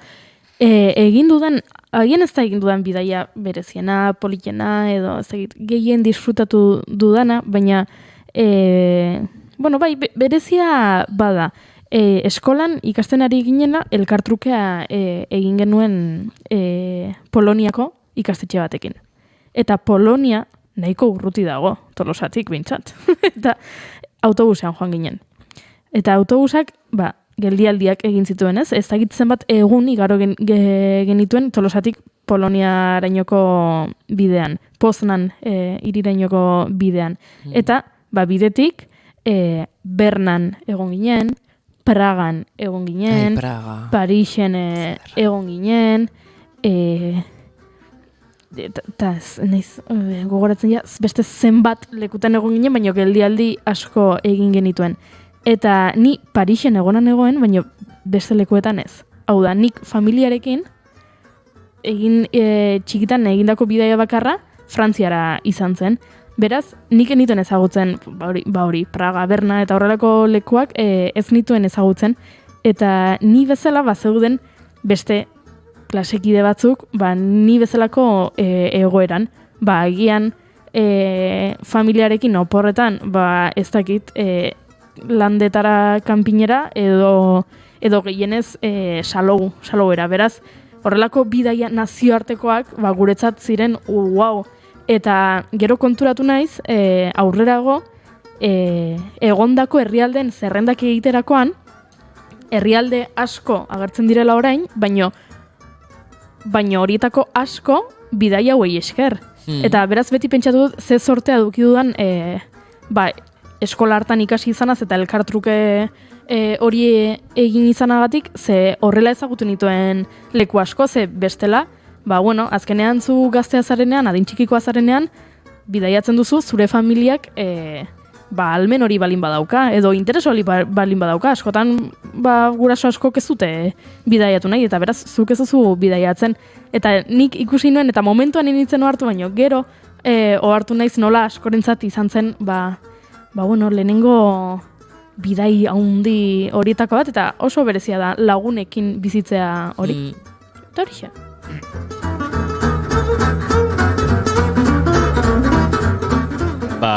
Europako erdi eta ekialdetik entzun daiteken musika estilo hau aukeratu dut, lotura egin eta askar nire beste bat kentzeko gainetik, eta izango da, udontan egingo dudana. Baina ez algara joango... Baina labur kintzearen. Ez, zuk kontatu duzu egindako bat, nik egindako bat, orain maiten ari dagokio, berak egindako bat. Eskerrik asko, Juri. Bale, oso ondo, musika aldatuko dut orduan hola golpez, neskak, zein nahi duzu, Ez, musika honekin ondo dago. Ez. Asdadilla kontatzen. Eta gero bestea sartu, jakina. Zen nahi zu? Afrika, Senegaleko zerbait jarri ezadazu arren. Baina honen ostean izan daiteke, pixkat eutxiko diot oraindik Goiurik esan duenari. Ni adibidez hemen Tolosan ikasten egon nintzenean, 4 urte eman nituela hemen, urte amaierako bidai ere Europatik zehar egin genuen. Paris, Poitiers, Munich, junginen baita. Poloniara ez beranduago jo nintzen. Suizan ere izan ginen, eta zuk diozuna, Holandan eba eta Belgikan, ez? Eta alako bidai egiten duzunean, bapateko horretan naiz eta autobus batean lo egin egunero, eta hor, ez? Sartuta egon. 18 urte dituzunean, nire kasuan behintzate urte egin nituelako, bapatean, zure, ez dakit, arima ere iriki bezala egiten da. Zorionez nero gurasoak beti bidaiariak izan dira, eta nik grina ere badut. Beraz, orain, goazen, Europatik salto bat egingo dugu, eta Afrikara goaz.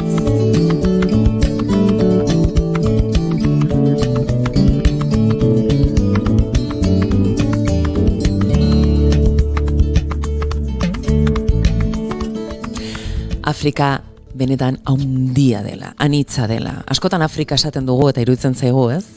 Afrika bat eta bakarra baliz bezala. Horrela hitz egiten dugu berataz, baina Afrika eder askoa, ama lurra nik esango nuke bere sustraiak bertan dituela, beti sentitu izan dut hori, 3 joan naiz, Saharara ere bai, baina Senegaleko bidaia kontatzera natorkizuen. Duela justu orain 10 urte beteko dira, ni orduan hasten nintzen, gaur egun ere bikotea denarekin, eta ezagutzen genuen elkar hilabete batez, ez? Bakarrik hilabete bat, hola, bai, ze majo, ze guapo, ze estupendo dena, ez da, badakizue hasierak horrela izaten dira, eta zorionez horrela jarraitzen dugu. Baina momentu horretan, gonbitea luzatu nion zenion, guazen bidaia bat egitea. Bale, nora, eta ez genekien nora, eta ginen hasiera baten Asturias egun bar genula. Senegal o Asturias, sortxe ondun. Bai, baina ni pasatzen zaizuri bezala, Inigo. Bapatekoan, hola, txispazoa jotzen ditela buruk, eta esaten dut, Asturiasea zertako jungo gea, Senegal horregon da. Zun mutiari ez hau duzunen esan ziren, Asturias o trabajas? Wow! Txiste horrek gara baten narrakazta ondia zuen. Kamisetak eta guzti zuden, Asturias o trabajas. Amatxo maitia. Bueno, eta esan nion, Senegalera joango gara, eta behatzeon, ainututa agian horrelako bidaiak egitea bapateko batean. Aste batetik bestera, erabaki genuen. Beraz, jarri ziguten txertoa velozidade batean, ni atean jarri eta hor txertoa jartzen dituzten toki horretan, esanez, mesedez, ez daukat zitarik, baino jarri jezadazu zerbait, zebanoa Senegalera. Hauntza joan ginen biok elkarrekin, eta Dakarrera iritsi ginen, hiriburua baita, bertan, sekulako txirotasuna ikusi nuen, baino Afrikak badu, eta ez dut honekin erromantizatu nahi txirotasuna, batzuetan joera izaten dugu, eta hemendik, ez, beste lurralde batzuetatik, gure begiradatik, begira, naiz eta gutxi eduki ze zoriontsuak diren, zoriontsuak dira, erresilienteak direlako, eta sekulako gogoa dutelako bizitzeko, baino ez nuke hori erromantizatu nahi. Baino bai, txirotasun guzti horretan ere duintasun handia aurkitu nuela. Eta Lasomonera joan ginen. Lasomon, bertan azkenean Senegal izan dalako, esan beharra daukagu, ez dakienarentzat, ekialdean dago. Esaten da gainea Afrika beltzaren sarrera dela, Senegal, horrela deitzen zaio. Eta, dakigun bezala, segun ze Afrikako tokitan, larrialdi egoera batean aurkitu zaitezke gauza sinplena egiten, atzerritarra izanik ez da hemen kasua, hemen oso babestuta sentitu ginen, baino beti ere esaten ziguten, joan jende ezagunarekin. Beraz, nik hemendik norbait kontaktatu nuen, ezaguna ez nuena, baino banekienan Javier bat bazegoela, Lasomonetik gertu, bere hotel txiki bat bazuena, eta bea hemengoa zen, euskalduna. Beraz, hori ardatz hartuta, naiz eta beste hotel batera joan ginen, hasi ginen ura ezagutzen. Eta zer ezagutu genuen? Ezagutu genuen toki bat erlijio asko bateratzen diren gune bat dena, naiz eta islamak orduan eta batarte handiago hartzen duen.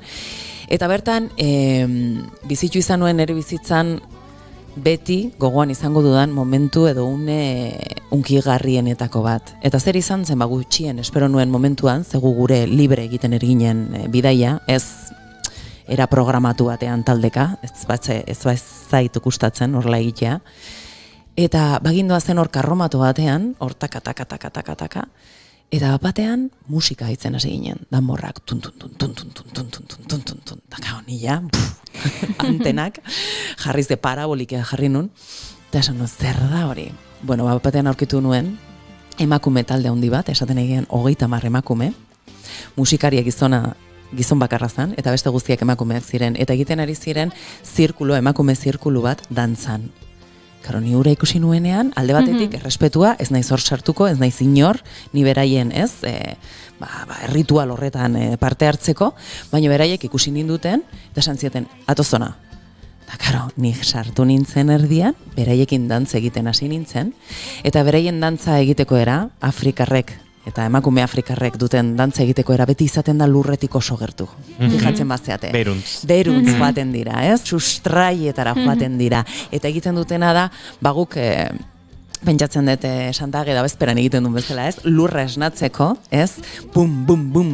Ez, dantzak egiten dituzte eta horrela dena mugitzen dute, energia ere mugitzen da bertan.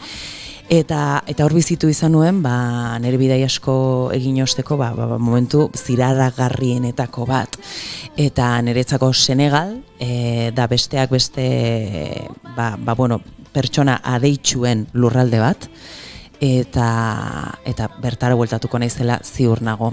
Naiz eta gastroenteritisak ere harrapatu gintuen. Zer esan behar da, dena etzen perfektua izan. Bigarren kafean beti aipatzen ditugu horrelako unetxoak, ez? Ostiraletan bidaiarekin hitz egiten dugunean, Angelek behintzat beti ez gomendioak egiten dizkigu, eta beti, errealitatea, ez? Bidaien errealitatea. Europatik kanpo egin ditudan bidai guztietan harrapatu dala momenturen batean.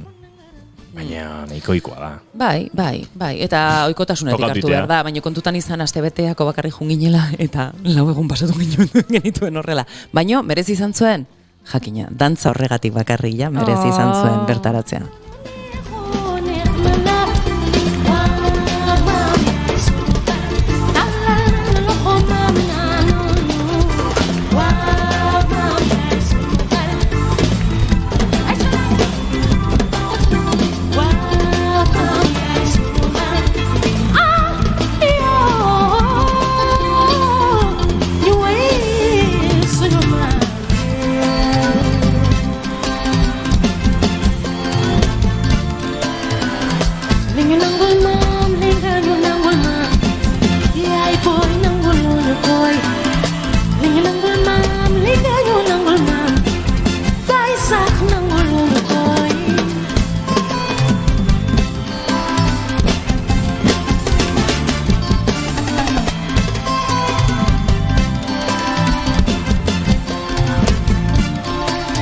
Mone kunci pagkador sa kinalay lakado mamboy.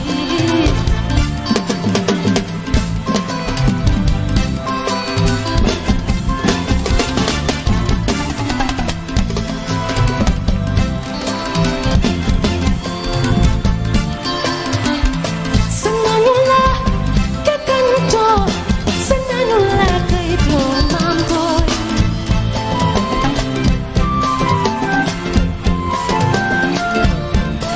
Fonto samam que canto samam, fonto samam que canto samam, ayun.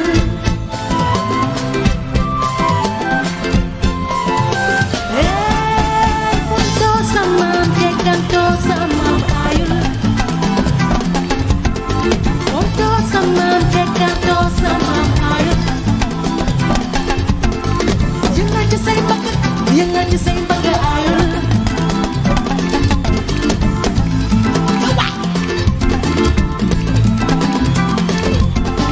Yay say me machatagana.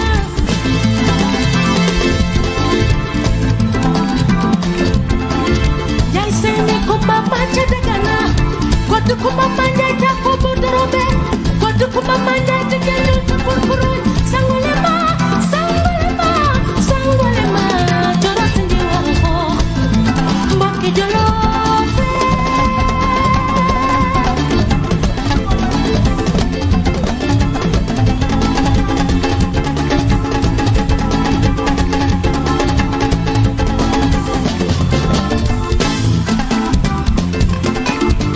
Lohi.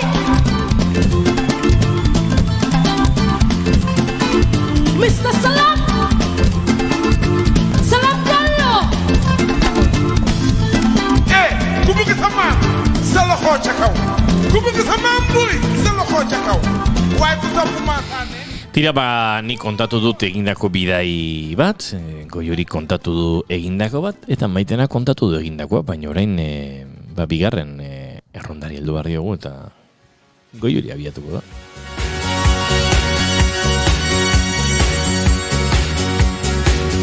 A place where nobody dared to go.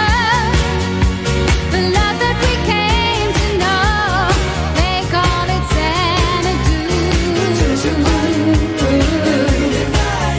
And now, open your eyes and see what we Orain, kontatuko dizuet, egin nahiko nukeen bidai bat. Baina badakizu ez ere ezin dut egin. Ui, Zergatik? hori ez dakizu, badakizu. Badakit ezin dudala, eta zuk ere ezin duzu, eta inozuk ez da ere. Ui? Ezin da. Leku hau ez dalako existitzen.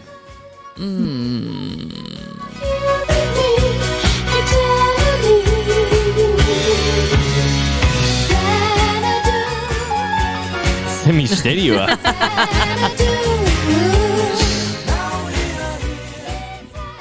Samuel Taylor Coleridge idazleak idatzi zuen 1816 urtean Kluba Kan poema liburua. Eta bertan leku bat aipatzen zuen. Leku horrek Xanadu izena zuen. Eta berak deskribatzen zuenaren arabera zan opulentziaren eta oparotasunaren eta hedonismoaren hiriburua. Oinarritzat hartu zuen Marco Polo bidaiari veneziarrak egindako bidai bat, ez? Bera joan zenean Mongoliara, Mongoliak mugak iriki zituenean, eta bidaiariak onartu zituenean. Klubakan poema liburu honetan kontatzen da, Xanadu dela oso leku berezia. Eta niri gustatuko litzaidake ara jutea. Investigatzen ibili nintzen, eta noski Mongolen imperioa gaur egun ez da existitzen. Mongolia existitzen da, baina Mongolen imperioa desagertu zen. Ta aztarnen arabera, aspaldiko kontuetaz hitz egiten, esaten dute, gaur egungo Txinako barne Mongolia eskualdean egongo litzatekela Xanadu, eta 3 eremu lituzkela. Kanpoaldeko hiria, barnealdeko hiria eta jauregia. Jauregi horretan, Klubakanek, hau da, poemari izena eman zion emperadore mongoliarrak bertan udarak igartzen zituen. Franco Donostira etortzen zenan bezalaxe? Horrela. Baina gizon hau joaten zen, Xanadura. Xanadu zergatik gustatzen zait? Ba, iruditzen zaidalako pertsona bakoitzarentzat leku desberdina dela. Hau da, ez dago deskribapen zehatzik, hau da, ez dakigu xanadurko eraikinek ze kolorea duten, ez dakigu errekarik igarotzen den zonalde hartatik, okindegirik dagoen ala ez, egon beharko da. Eskolak dauden, ez dakigun bakarra da, hori, udarako leku aproposa dela, udara igarotzeko jauregi bat dagoela, eta oparotasunaren lekua dela. Horregatik nik beti pentsatu izan dut, bakoitzaren xanadua desberdina dela, ze niretzat agian, ez dakit, nire xanaduak edukiko ditu mendiak, edukiko ditu olatuak, eta edukiko du itsasoa, baina edukiko du adibidez, edukiko ditu kaletan txakurrak, edukiko ditu jatetxeak, mundu guztiko janariarekin, edukiko du argi asko, edukiko ditu kobazulo batzuk esploratzeko, edukiko ditu ondarretan amaka batzuk gustora etzanda liburu bat irakurtzeko itsasoari begira, edukiko ditu noski liburutegiak edo liburu dendak, han orduak igarotzeko liburuak irakurtzen, eta hori gauza asko edukiko dituela, baina badakizu ze gertatzen zaidan? Oso triste jartzen hauen gauza bat gertatzen dela xanadu hitzarekin. Zer? Madrileko merkatal ikusi dut. zentro bati xanadu izena jarri ziotela, eta niretzat ez dago paradisuaren kontrakorik, gauza kontrakorik merkatal gune bat baino. Hau da, nik pentsatzen nuen beti, nik xanadura joango naiz, xanadurako bidea, eta xanadu da paradisua, eta hori bada gozamenerako leku bat, hedonismorako leku bat, eta merkatal zentro bati xanadu izena jartzen diozu. Horrek sekulako pena ematen dit, ze benetan nik ez dut xanadu horretara joan nahi, nire xanadua guztiz kontrakoa da. Eta hori gutxi balitz, antzerki bat ikustera joan nintzen. Antzerki hori Inigo zuk ikusi duzu. Eta antzerki hortako protagonista Oiana Maritonena genbe da. Oiana eta beste aktore batzuk. Utzi mezua seinalaren ondoren. Utzi zure mezua seinalaren ondoren antzerkia ikustera joan nintzen, eta spoiler txiki bat egingo dut. Beraz, adi, antzerkia ez baduzue ikusi, sentitzen dut, baina spoilerra egingo dut. Oianaren pertsonaiak, lan egiten du, nola esango nuke? Ez dakit oso ondo etxe bat den, baina, bera prostituta da. Eta, prostibulo batean egiten du lan, eta badakizen nola izena duen, prostibuloak. Xanadu. Baina, ze pena, nik nire buruan hainbestetan irudikatu dudan leku zoriontsu bat, orain bilakatu da amesgaiztoetako leku bat. Ze esan bezala, antzerki horretan putetxe bat zen. Madrilen merkatal zentru bat da. Ni triste jartzen hau, ze hori ez da nik uste dudan xanadu. Ez da Joan dinastiako Kubai klubaren xanadu. Eta horregatik diot nik xanadura joan nahi dudala, baina xanadu ez dela existitzen edo bai. Ze bi leku hauek, ez leku bat existitzen da, beste bat antzerkikoa da eta fikziozkoa da. Baina Madrileko leku hau adibidez existitzen da, eta nik ara ez dut joan nahi. Beraz, tristenago. Zilia egin dizkizuten, izenarik. Hasta interneteko marka bat jarri zizuen. Ez dut harrapatzen. Txiste bada, ez dut harrapatzen. Con Guanadu, la fibra. Guanadu, xanadu beharrean. Eta zer da Guanadu? Ai, zeta belaunaldikoa, ze cute. Ze maja. Zan orantzen interneta eta emaila eta... Izan zineken goiuri6@guanadu.es tolako guzak. Meda, xanadutik gertu egon gozinateke. Ez esango dizuet, enoela hori ezagutzen eta ez dira zuela lagundu nire bideiarekin. Bueno, haizu, xanadu mosto lesen dao, dio Gorkak. Hori da, merkatal zentroa. Baina Gorka, nik kontatu behar dizuet, eindako bidei bat, Idiazabaletik Bielorrusiara. Ai, ama. Ostras, Gorka. Gorka. Ene bada, horrela botatzen duzu eta lasai gelditzen zara? Ui, kristo. Izaldik Bielorrusia. Pero ez dago goizki, Izaldik toki askotara joan, handik. Toki askotara joan zaitezke? Bueno, amaitzeko nire bidaia imaginario hau, esan dut, Xanadu hola berrez ez dela existitzen, baina 2012an UNESCOk ondare, mundu ondare izendatu zuela, aipatu dudan Txinako eremu hori. Beraz, agian, ara joan beharko dut. Deskurritzera. Leku hori. Ez da bat ere plantxarra, Enez Txinan baina hori egon. Pentsatuko dut.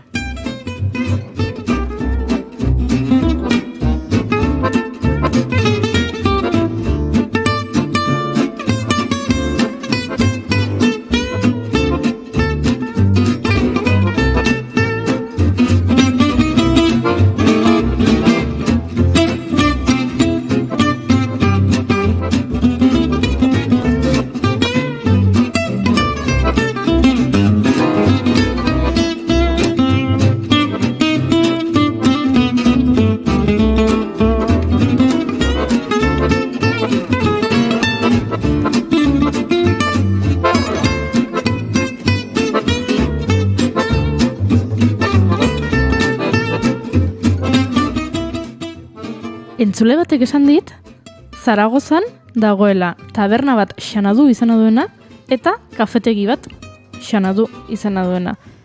Zer dute Zaragozan honekin? Txina honek urruti dago, agian Zaragozara joan daiteke. Nere Xanadu propioa bilatera. Edo Xanadu kate bada. Baliteke.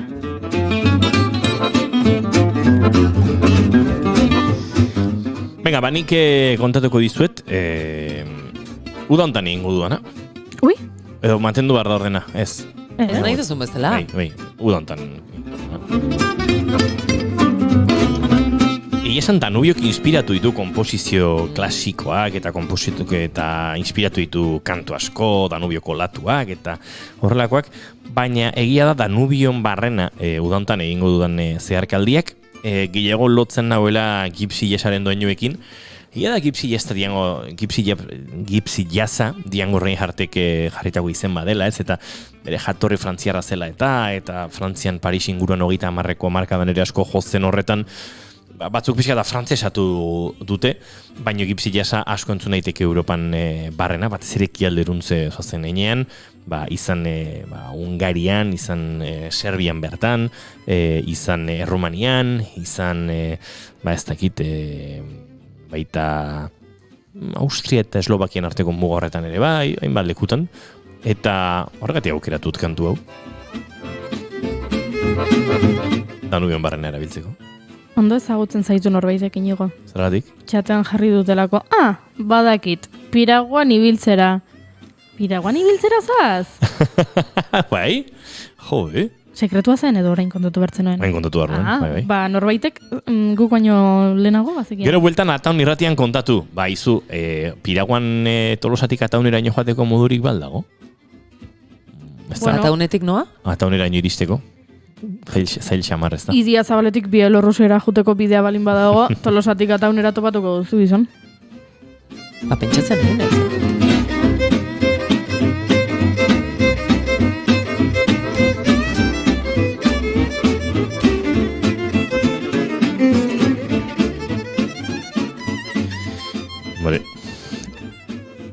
Egia esan Beasainen hor ibaia banatzen da, eta Ataundik barrena ez da gitzein den erreka, egia esan, gorkazuk balean behakizu esaiguzu. Agauntza errekatik barrena iritsiko nintzakea Ataunera, bai.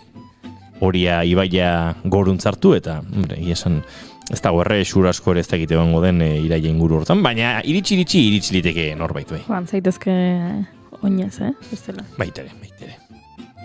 Piraguan beste grazia batzuk. Bueno, bai. Baina uztailaren amaieran, naiz irratien Frantziako turra amaitu, handik joango naiz Alemaniara, Augsburgen izango naiz piragüismo eslalomeko, urbizien piragüismoko munduko txapelketa kubritzen, eta ura amaitzen den momentuan, hartuko dut piragua, araño furgoneta gainean eramango dudana, eta Angel Kuerdok utzi didana, gure kolaboratzaile Angel Kuerdok egin zuen eta, Danubio piraguan, eta ark kontatu dizkiz sekretutxo batzuk, esan dit, hombre, asko aldatuko zan dena, eta euskal batzuk ikusi, eta haren piragua hartuta, joango naiz.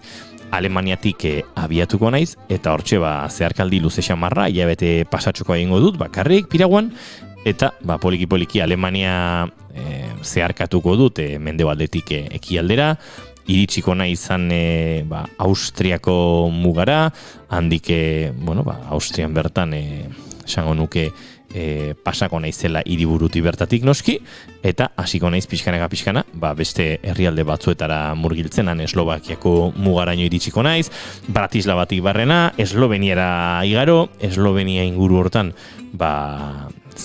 Ljubljanatik barrena paretik pasa, eta pixkana, joango naiz jeisten, Kroaziaraino, Kroaziatik, ez dakit ja hortik aurrera denbora emango didan, poliki-poliki Danubio ere joaten da ekialderuntz, eta han Serbiatik barrena barkatu, iritsiko da Errumaniara ibaia, nik ez dut uste orduraino iritsiko naizenik, araino iritsiko naizenik, eta handik ekialdera Danubio iristen da itsaso hilera. Hori guztia egiteko astirik ez dut izango, hilabete eta pikuan, zalantzan dago jurik noiz utziko ditan bigarren kafearen martxara berri inkorporatzen maitena, eta horren arabera keixiago Nola. Ez dut hori. Nola. Hemen agian urrengo denboraldia hasten denean zu oraindik bideiatzen egongo zara? Ez, nik uste dut ordurako baino zenbat lehenago etorri barko dudan da zalantza. Horretik prestakuntza lan handia dago, Horregatik. Horixe, Alemaniatik abiatuko naiz, Austria, Eslovakia, Hungaria, Kroazia, eta hortik Serbiatik barrena Errumanian, eta gero horre, berez Bulgaria, Moldavia eta Ukrainiatik ere igarotzen da. Nik hori guztia dudarik gabe ezingo dut egin, baina tira, hortxe geratuko naiz, eta Kroazia, Serbia inguru horretan, Errumaniara edo iritsi gabe, eta piragoa barruan, kanpin denda sartu, kanpin gaza, arropa batzuk, kamara joren bat, badazpadako xirak, gurpil batzuk piragoaren portebak egiteko, ze batutan Danubion. Hori galdetu behar zen. Adibidez, lo egiteko, kanpin denda daukazu, eta noiz erabakitzen duzu uretatik noiz atera... Txoko poli bat ikusten dudanean, eta dagoeneko 7-8 ordu badara matzadanean piragoan, esango tira, hementxe.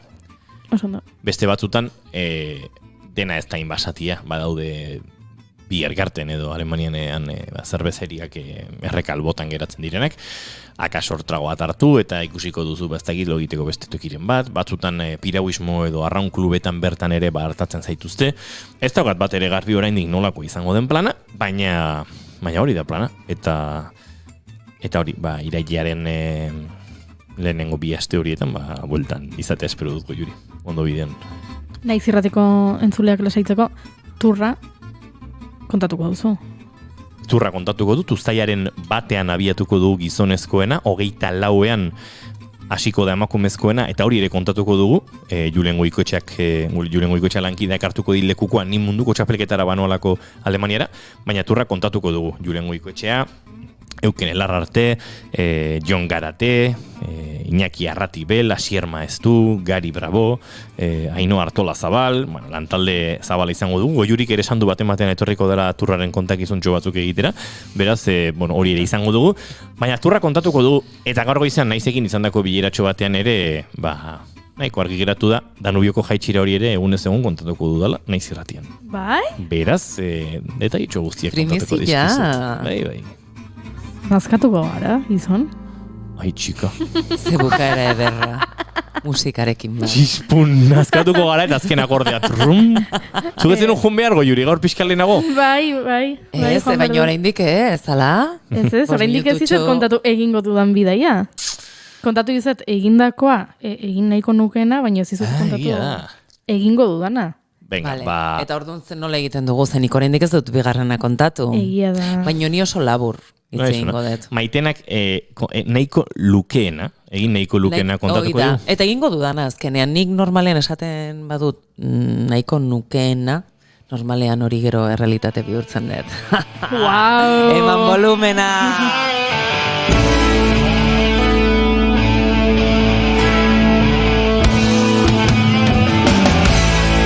Gorkak esan du keba ez dala aspertuko.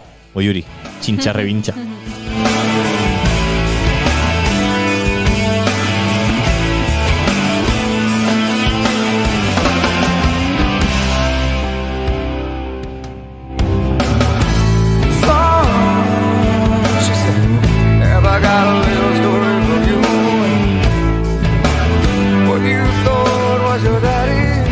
Eta Pearl Jam entzuten ari bagara, nora joateko desiatzen nago, Seattlera. Desiatlen. Desiatlen ari zara. Wow. Seattlera.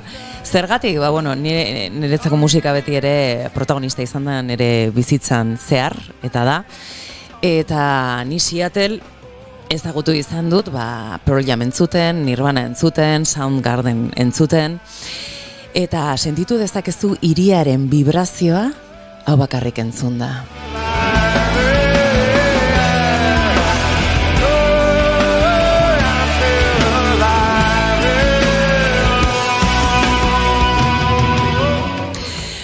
Jakin dezazuela, grunge bezala, grunge, ez bezala ezagutzen den musika estiloa, 1985ean, bota zituela lehen biziko aziak bertan, Seattleen, 80ko hamarkadaren amaieran eta 80garren hamarkada teknologikoaren hasieran eztanda itzela izan zuen, eta batez ere 3 bandek gorpuztu zuten hori, ez, esan bezala, Nirvana, Soundgarden eta Pearl Jam. Eta, bazegoen zerbait horrez, beste askoren bidea markatu zuten 3 banda hauek, baina beti eurek zutena eta dutena, da beti letra zorrotzak, gitarra distortzio esageratuak, ez? Eta nerabezaroa atzean utzi eta helduen munduko, patroi kapitalista horiek, patroi kapitalista horien kontrako, ez? Jarrera oso nabarmena. Baziren hola, tristezia batek bultzatuta, ez, eramaten zituzten musikariak bezala ziren. Euren arropak, Kurt Cobain bera, ez, nik uste dut izan zala eredu, eta bere buruaz beste egin zuenen ere etorri zen guztia. Azkenean gero post-grunge, ez, post-grungea ere ezagutu dugu, eta kasu honetan emakume artistak gehiagoren izenak aipatu ditzakegu, Alanis Morissette, Dolores O'Riordan, Diane, Courtney Love jakina, ez, azkenean bikote izan zuen ere Kurt Cobainek. Eta badago zerbait horrez, nun gabezi ekonomikoak edo desadostasunak ere sentitzen dituzten gazteri hori, esaten duela batean, nahikoa da, eta nola kanalizatzen ditugu beldurrak, malalitxe ere bai, ez da? Orduan sentitzen zutena, musikaren bitartez, eta esan behar da, benetan, bai talde hauek eta beste asko, Stone Temple Pilots, besteak beste, zoragarriak dira, eta David Grohl, gaur eguneko Foo Fighterseko, abeslaria, ez? Eta gitar jolea dena, bere garaiko Nirvanako bateri jolea ere izan zela, ez alda ederra.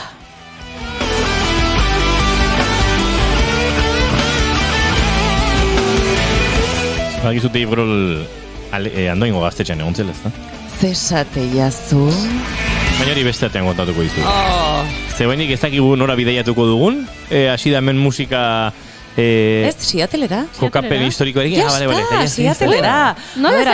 Gehiago beharra alda. Ni uste nun Seattle inguruan edo han egingo zuenari inguruan hariko zela, hemen musikarekin gora eta berat. Ni jakin nahi dut, badaude toki batzuk, eta ez diazu ez etzik esango, geografikoki agian ez, kokaleku konkretu batzuetan daudenak, eta hor badago zerbait moitzen dena, bereziki berezia dena, magia eta energia berezi batek lotzen eta batzen duena, gauza konkretu batzuk pasatzeko. Beste bat Florencia izan daiteke, Leonardo da Vinci eta beste batzuke. Seattle ere.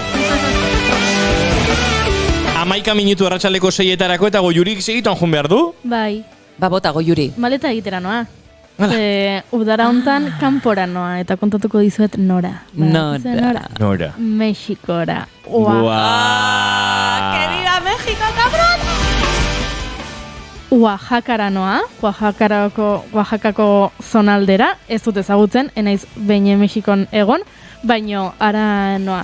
10 bat pertsona goaz, eta ez dut bat bera ere ezagutzen. Zederra. Badakizu esaten duten Mexikon? Tamales, oaxaqueños. Oaxaqueños. No oaxaqueños. Oaxaqueños, calientitos. Maite dut calientitos nola esaten duten. Ekarriko dizut bat. Vale.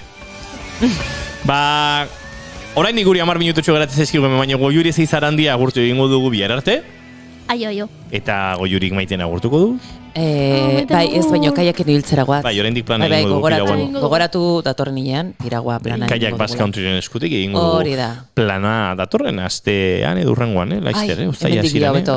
Ez zaite asko relajatu, Maitena. Ez zaite asko relajatu, ze ez daukagu margen handirik. Baina, guri Maitena eta bioi oraindik falta zaigu bidai bana kontatzeko. Eta egia esan nik ez daukate bat ere landuta. Ez daukate oso garbi. Ze... esango nuke nik egin nahiko nuken bidaio. Inigo Makondora joango litzateke. Makondora. Hori ere aukera balitzateke. Ikasteko presa daukateta artisauaren Agur Goiuri Zeizarandia. Agur Goiuri. Ondo pasa. Hala, hemen jai hartu du Goiurik 10 minutu faltan eta badua baina. Hala, ez. Jai hartu. Badakizu zen Maitena, nik egia esan bideatuko nuke edozein tokitara izan errepikatu edo inoiz egin ez dudan bidei batera, baldintza bakarra denborarekin bideiatzea. Hori ametxalitzateke. Bidaia irekita utzi eta pixkate eraman zaitzala planak, ez? Nik adiez orain, aipatu dizuet, kable bat harrapatu dut hemen. Danobio egingo dudala, eta egia esan ez dakit norain iritsiko naizen pertentzio zehatzik ere ez daukadalako berdin zait, ez dakit biena parean bi egun pasatzen baditut, edo lehenago ez dakit zelekutan, kuadrilla batekin gustora egon, eta han tondoan bi egun zerbezak edaten pasatzen baditugu. Ez daukate, esan da bezala, ez daukadan ez aukerarik ikarragarrizko paliz hartu gabe iristeko itxasoieraino, enauk ezkatzen orduan, plana joango da bere kabuz, eta Piraguan gustora banabil eta ordu asko egin nahi baditut egingo ditut, eta bestela gutxiago egingo ditut. Eta bidaiatu nahiko nuken bidai hori, izan daiteke horrela, helburu garbirik gabe, edozein tokitara. Ez daukate... Ni nire kasuan urtebete hartuko nuke bidaiatzeko, bere osotasunean. Eta jakin gabe nora noan, motxila hartu eta joan ikusten bidea eginala. Hori izan da nire ametxetako bat, zu bezala, ez dakit, azkenean, agian denborak ere beste bidei paralelo bada denbora beti ere, ez? Fisikoki bidaiatzen duzuenan, psikologikoki ere denbora bestera batea sentitzen da. Beti daukazu sensazio hori dena taupadak, ez dakit, naiz eta azkartzen diren, denbora mantxoago juten dela, ez? Intensidadea igotzen da, baino gauza txiki bakoitza, baita supermerkatu batera joatea ere, hemen egin dezakezun edozein gauza txiki, abentura bat izaten da. Eta denborarekin izan daiteke hori. Askotan aipatu izan dut, dezat bidaia hasten dela lehenengo aldiz arropa garbitzeko bidaia gelditu behar den momentuan. Hori dela, izan eskuz garbitzen ari zarela denbora behar duzulako, izan zure haustel edo danakoak baduelako makinaren bat, eta hor ere, behar duzu zai bukatu arropa jaso beste norbaitek erabildezan, eta ez nik buruan baditut, Shangain izandako horrelako ordu hil horietako batzuk, bertako garbiketa denda batera eraman, labanderi batera eraman, eta antxe handrari azaldua ala moduz, garbitzea behartzen nuela, eta 1 hour, o 2 hours, ok, 2 hours, eta 2 ordu horietan zer egin. Eta nauzo galdu batean, bueltat eman, eta oso rutia juten, eta horrek behartzen zaitu erritmoa jeistera, eta pixka hausnartzera, ez? Mugarritxo bat sortzen du bidaian. Eta nik uste baita, eta esaten dut, era honenean, bizirautetik ere baduela, hau da tokino berri batera zoatz, eta erneago zaude. Honeako eta txarrako, hau da, eta txarrako ez dut esan nahi biziraupenak azkenen, ontzatere hartu behar ditugulako, ez? Hor berpizten o pizten zaizkigun alertak. Baino horrek ematen dizu beste guztiaren zaporea dastatzeko ez aukera bakarra. Denbora poligrafo bakarra Beste den ayer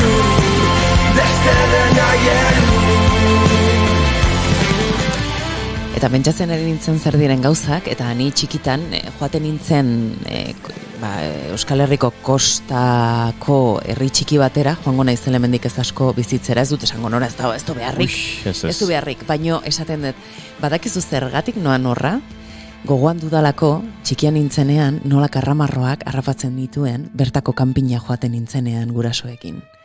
Eta hori, oroitzapen hori hain hiltzatuta gelditu zait, gaur egun erabaki dudala, bertara joatea bizitzera. Eta txikia zinenan mirotzak ikusten zenituen egan? Ah, baita! Ez dugu esango nora doan bizitzera Maitena Salinas. Ez da beharrik. Beiztegi.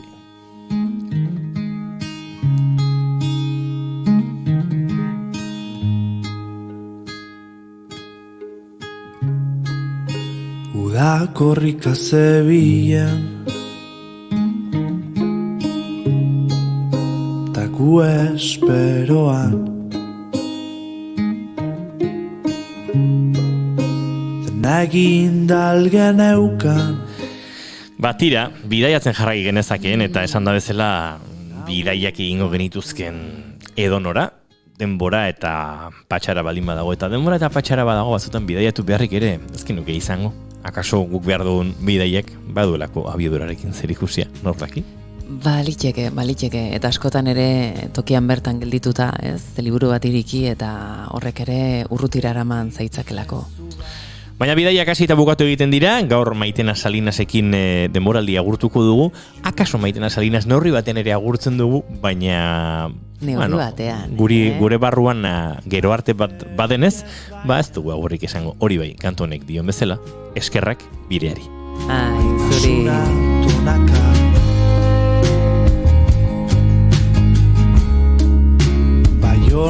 Maitena Salinas Beiztegi, plazer bat izan da, hainbeste eta hainbeste saio elkarrekin egitea. Egingo ditugu gehiago. Egiko ditugu, jakina baiez, baina konturatzen zara hau dena hasi zela kafe baten, baitan, bueltan, biok bakarrik, eta hemen kaferik ustu ditugu gure katiluak, baina gu bakarriken egiten dugula gure denboraldi pertsonal hau.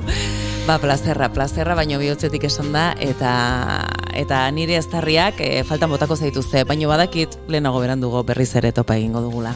Izango zara hemen kafe hartzen, uste baino lehenago, eta ongi etorria izango zara. Eskerrak, Maitenari, eskerrak, saio honeko relako jendea ezagutzeko aukera ematen digulako, eta zuri entzule hor bestaldean izateagatik. Bi egun falta zaizkigu eta badirudi agur konstante batean bizi garela, baina berriro diogu. Gero arte bada, iraiaren 19 hemen izango gara, batzuk etzarete libratuko ahotsontaz, ze ostiralan bertan Julen Goikoetxea bide lagun, gerora Jon Garatere bide lagun eta hainbat kolaboratzaile Frantziako turra kontatzen ariko gara, eta ondorioz, mentsi izango gara, iaia ordutegi antzekoetan, baina bitartean, bihar, hemen, bigarren kafea arratsaldeko 4etan, gartxotun zain dator, nora ezer oso liburuari buruz, hitz egitera. Hemen izango dugu Iker Piriz, blusero handia, bere lan berria aurkezteko, eta ostegunean ere, badugu zer kontatua, bigarren kafean oporrak hartu aurretik. Izan ondo, denoi, besarkada bat, eta bihar arte. Laster arte. Aio.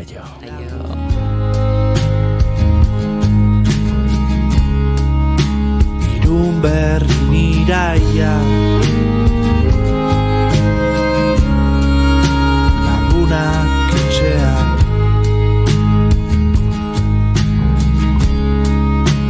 Datozkit burura Eta zigarroaren kea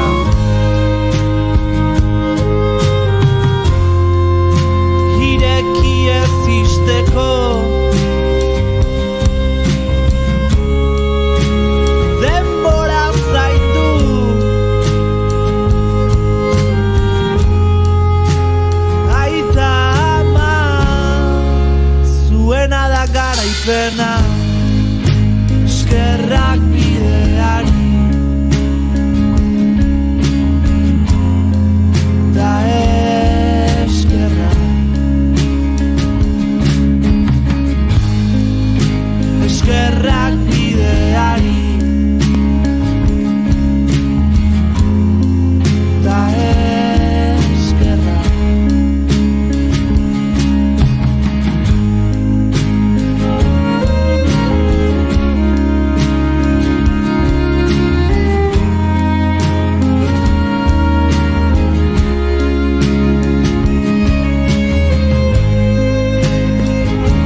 Keep calm and bigarren kafea.